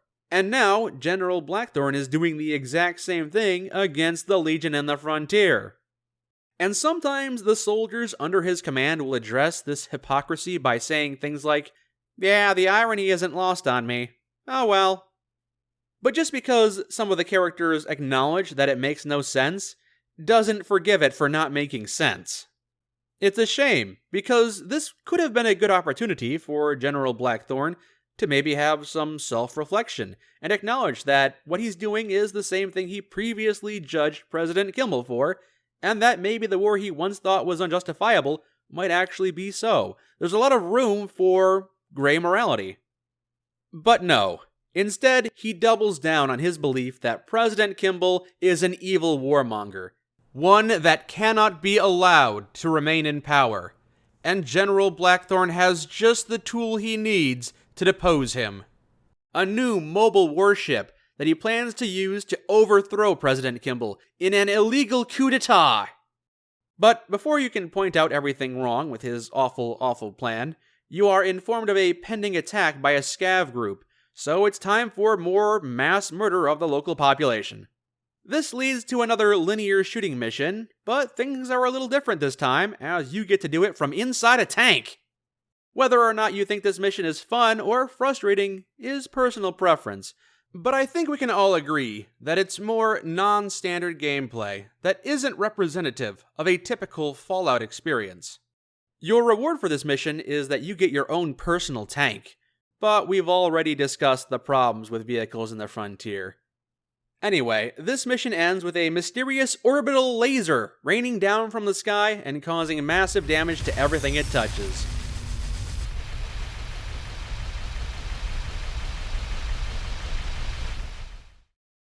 This leads to the revelation that the Enclave are in the region. Yes, that Enclave. Apparently, they are in possession of an orbital space station, and General Blackthorn decides that this new threat must be dealt with immediately. After a quick and largely inoffensive infiltration mission, your new objective is to go find 2 power cores, so you can power a spacecraft to get you into space to fight the Enclave. Despite this mission having an insanely absurd premise, it does give you a reason to venture out into the Frontier proper, and to finally engage in some standard Fallout gameplay. You visit the hub world of Junkflee, get sidetracked by any side quests you might be interested in, pass a few speech checks, and discover the location of both power cores. You then travel to those locations, do a few side quests along the way if you so choose, and then return with your mission complete, ending Act 2. Out of the 5 acts in the NCR questline, this one probably comes the closest to feeling like the kind of thing one might expect in a Fallout game. The next act of the NCR main campaign takes place entirely on board the Enclave space station, which seems like a crazy premise, but given the absurd history of the Fallout series, it doesn't sound too far off from something that could have officially been canon. After all, thanks to Fallout 3's Mothership Zeta DLC, aliens and space travel are canonical in the Fallout universe. It's not impossible that some branch of the Enclave stumbled upon a treasure trove of alien technology and made it work for them. Some people loathe Mothership Zeta, though, and I won't say they're wrong for having that opinion. But I've always believed that fun gameplay overshadows poor writing, so I'm on board. Let's go to space! And honestly, the entire ordeal starts off surprisingly strong. Sure, it's incredibly linear, and mostly just shooting corridors of soldiers and automated defenses, and the dialogue mostly consists of campy recycled B-movie scripts, but there is some enjoyment to be had. However, it's quite clear at this point that the NCR Exiles campaign has no intention of being a deep or meaningful open-world role-playing game. Your choices don't matter, and nothing you do is changing anything in the long term. The story is on rails, and you're just riding it. But as you press further into the space station, things start to get even stranger. As it so often happens, the space station was taken over by a corrupt AI, which turned most of the people inside into abominable monsters. This means that the Enclave is no longer your biggest concern, and dealing with a rogue computer program is your new goal. But before you have time to process this recent turn of events, you fall into a gas trap and begin hallucinating wildly. This is mostly an excuse to have a boss battle against a weird humanoid creature that throws spears at you. Watch your footing, dodge the spears, and throw them back to defeat him. And while this boss battle can be fun, let's pause for a moment and take inventory. We originally joined the NCR Exiles to fight the Legion, but the majority of the people we have so far killed have been local scavengers. Then we decided to take a detour from that and fly to space to fight the Enclave. But the space station is under the control of a rogue computer AI, and now we're hallucinating and dancing around an electrified floor and throwing spears at a 30-foot monster man. This is the NCR campaign in a nutshell.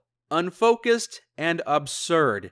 Technically impressive, but miles away from a traditional Fallout experience.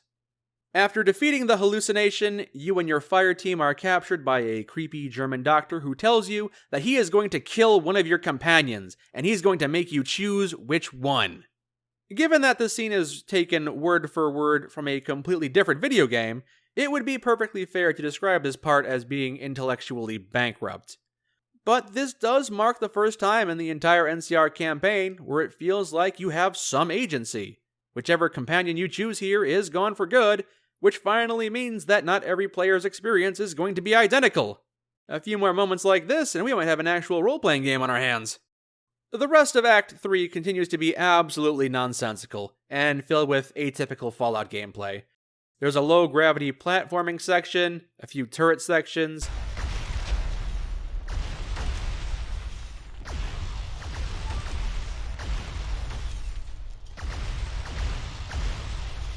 a few more turret sections, a tower defense section, a laser grid obstacle course, a boss battle, more corridor shooting, a physics-based boss battle, finished off with an orbital dogfight to shoot the aforementioned German scientist out of the sky.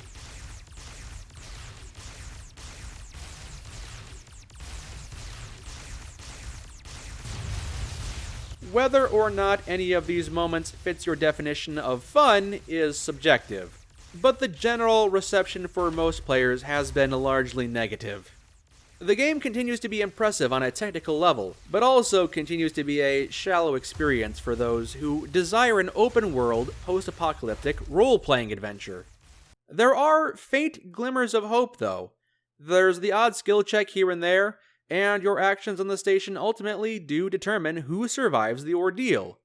While there are a number of scripted and unavoidable deaths, the final fates of 6 named people and a handful of station inhabitants depends on you. Even though these potential survivors are essentially retired from the main story and won't affect the rest of the adventure, it does technically mean that there are 32 possible different endings to Act 3. Once you've recovered from all of this insanity, it's time for Act 4 to begin. And while this is undoubtedly the absolute worst act of the NCR's campaign, it does begin with one of its better quests. The ridiculous premise for this one is that a powerful Enclave weapon fell out of the sky, and by sheer coincidence, landed in the frontier and was recovered by the Legion.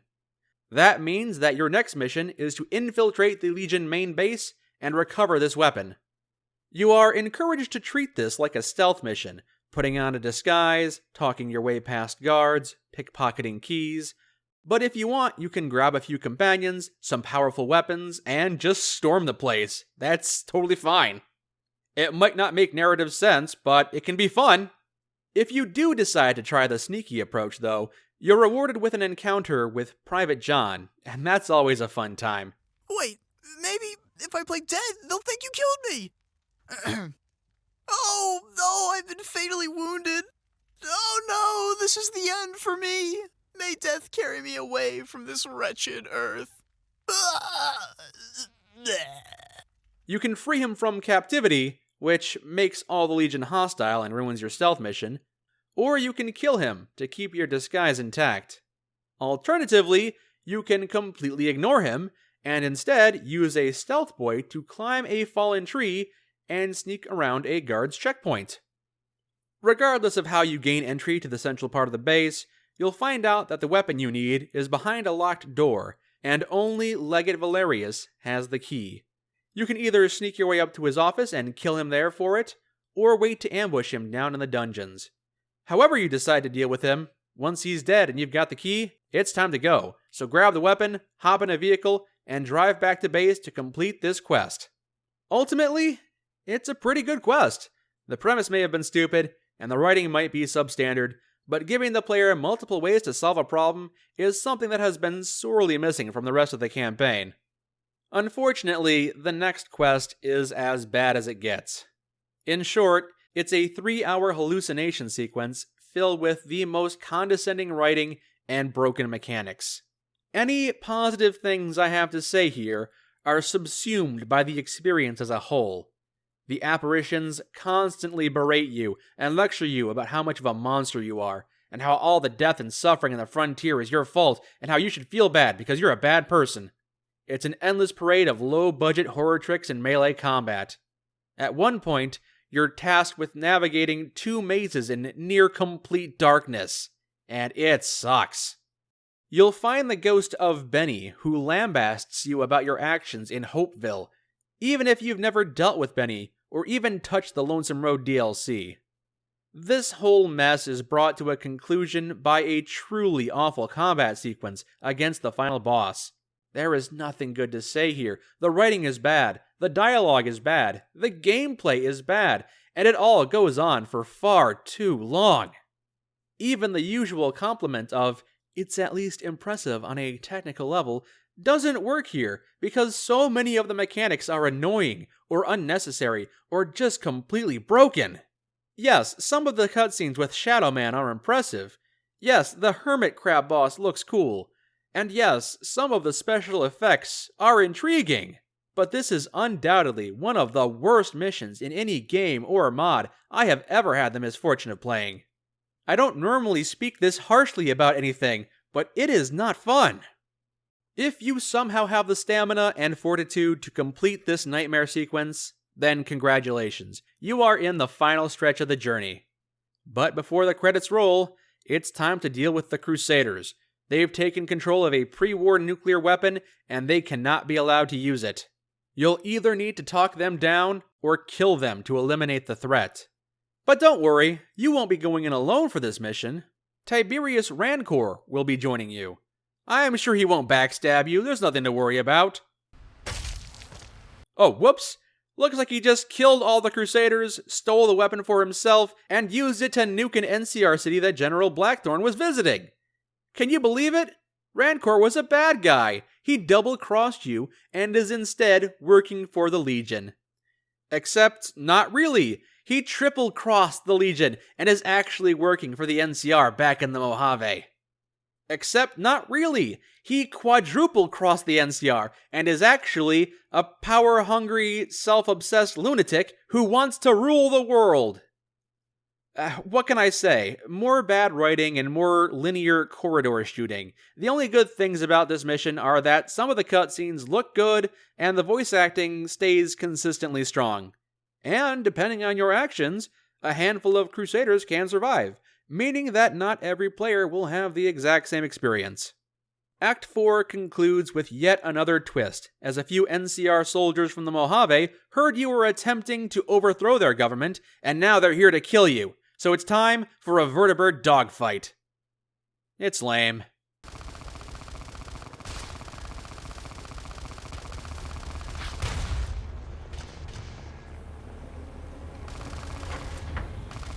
By the way, if you're familiar with the story, you might be noticing that I'm skipping over a lot of details.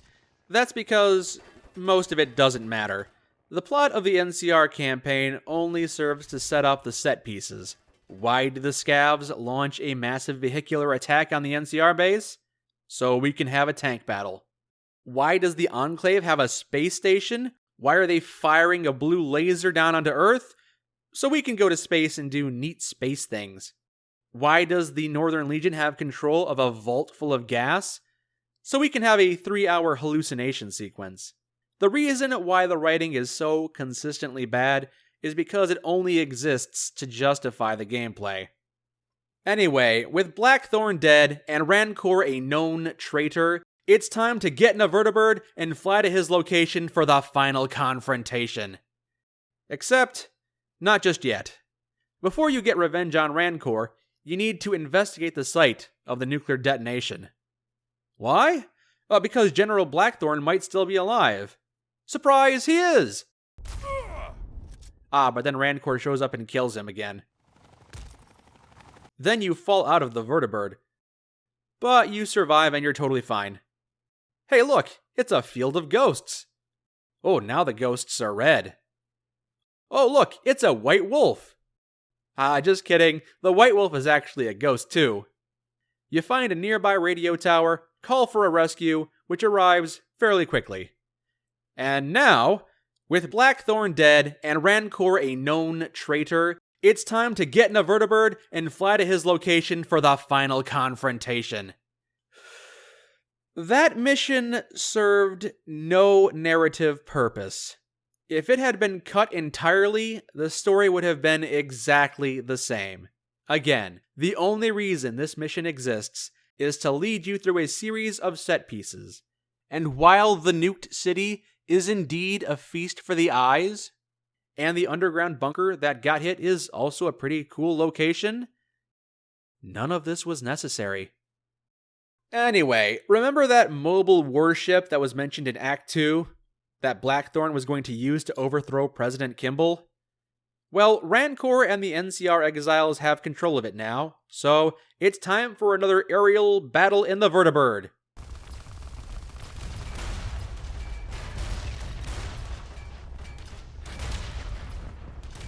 Once that nonsense is done, you'll come face to face with Rancor.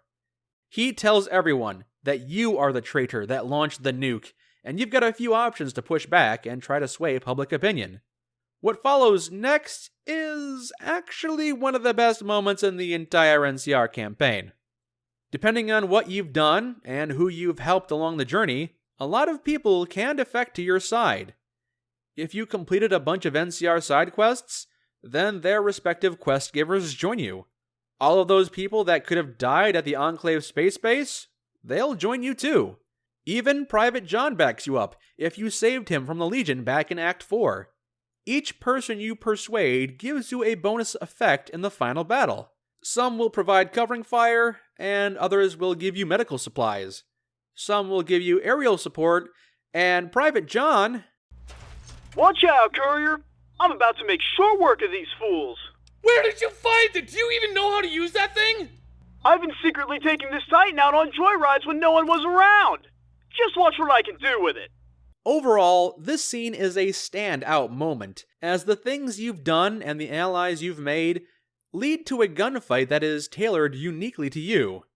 Does this one instance of the game customizing your personal experience make up for the rest of the campaign being a completely linear slog? Of course not, but it's still pretty amazing.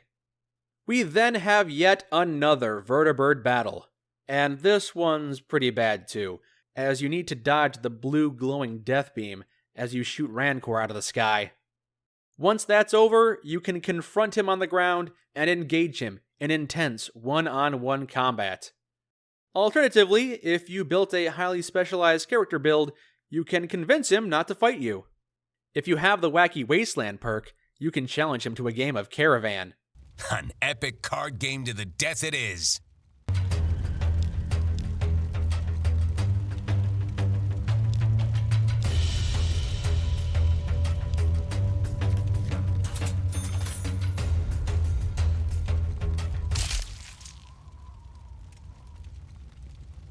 That's pretty good. Whichever way you choose to defeat him, you obtain his weapon that controls the Enclave space laser. You can use it to blow up California if you want. It doesn't do much, other than make this woman hysterical. You've killed them! You've destroyed everything! Cue the slideshow that tells us how our actions shape the frontier. Oh, looks like there's only one ending, because the story is incredibly linear. The NCR Exiles disbands, and everybody goes their separate ways. That's probably for the best. In summation, the NCR Exiles campaign is, without a doubt, the weakest part of the frontier. Anyone anticipating an expertly crafted journey filled with role-playing choice and a compelling narrative will find themselves disappointed, as new, haphazard game mechanics are constantly shoved into their face while the story descends deeper and deeper into pure stupidity. There's the argument to be made that this campaign is so bad, it's good, like watching a campy B-movie or a train wreck in slow motion. And while the story might very well fit that description, the mind-numbing gameplay ensures that anybody who tries to enjoy it will be having a bad time. The turret sequences, the vertibird battles, the nightmare. None of it is fun. It's not just laughably bad, it's painful. But I don't want to end this discussion on a negative note, which is why I've saved something for last. There's one optional, unaffiliated side quest I haven't talked about yet, and it's great. So great, actually, that I would consider it to be the best Fallout quest I've ever played. How crazy is that? That the Frontier mod simultaneously contains my most hated quest and also my favorite quest.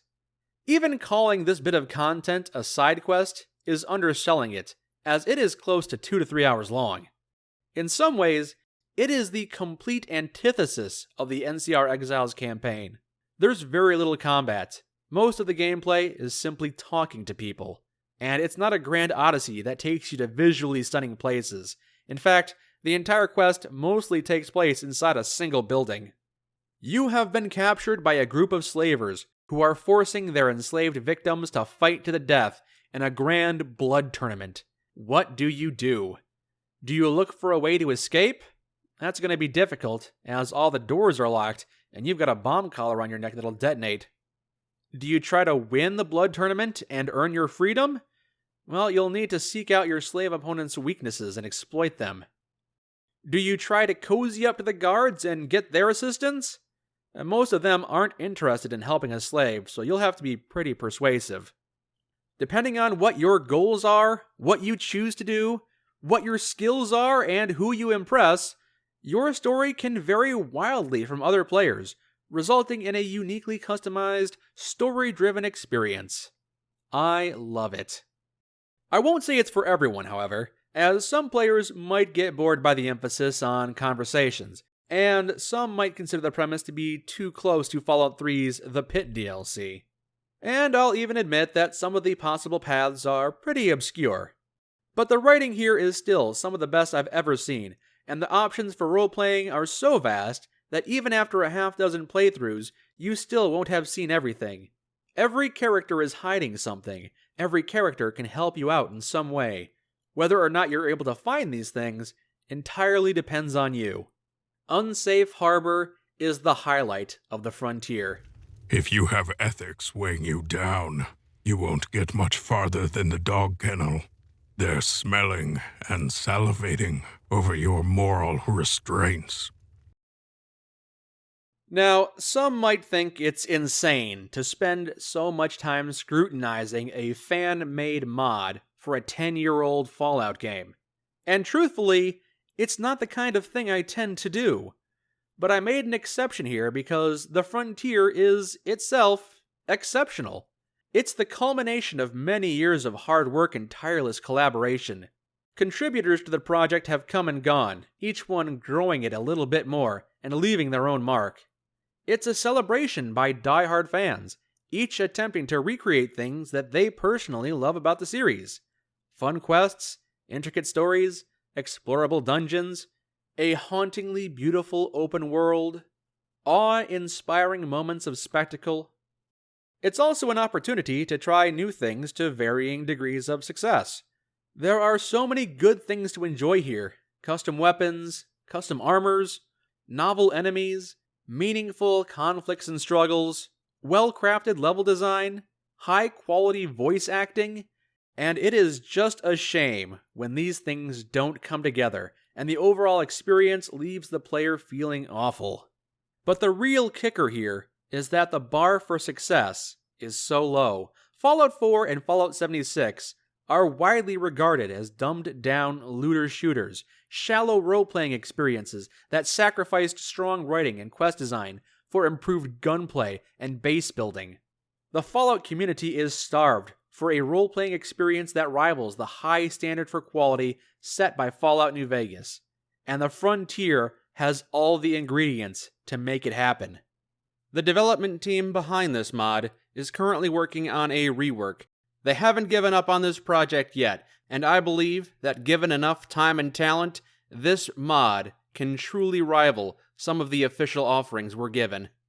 But even if the rework never sees the light of day, this mod is still a testament to what a lot of hard work and ambition can accomplish. There's a lot of good stuff to enjoy here. Thank you for watching this review. I've been playing this mod for a good year now, and it has been a lot of good times and a few really rough moments. But overall, I had a lot of fun with it. I laughed a lot, sometimes with the mod, sometimes at the mod, and I am glad you were able to join me for it. Damn it, Tom. I told you the circuit is dead. There's nothing wrong with it. This is Major Tom to ground control. You got 30 seconds before I start shooting. Now unlock the fucking doors! This is ground control to Major Tom. Come back tomorrow.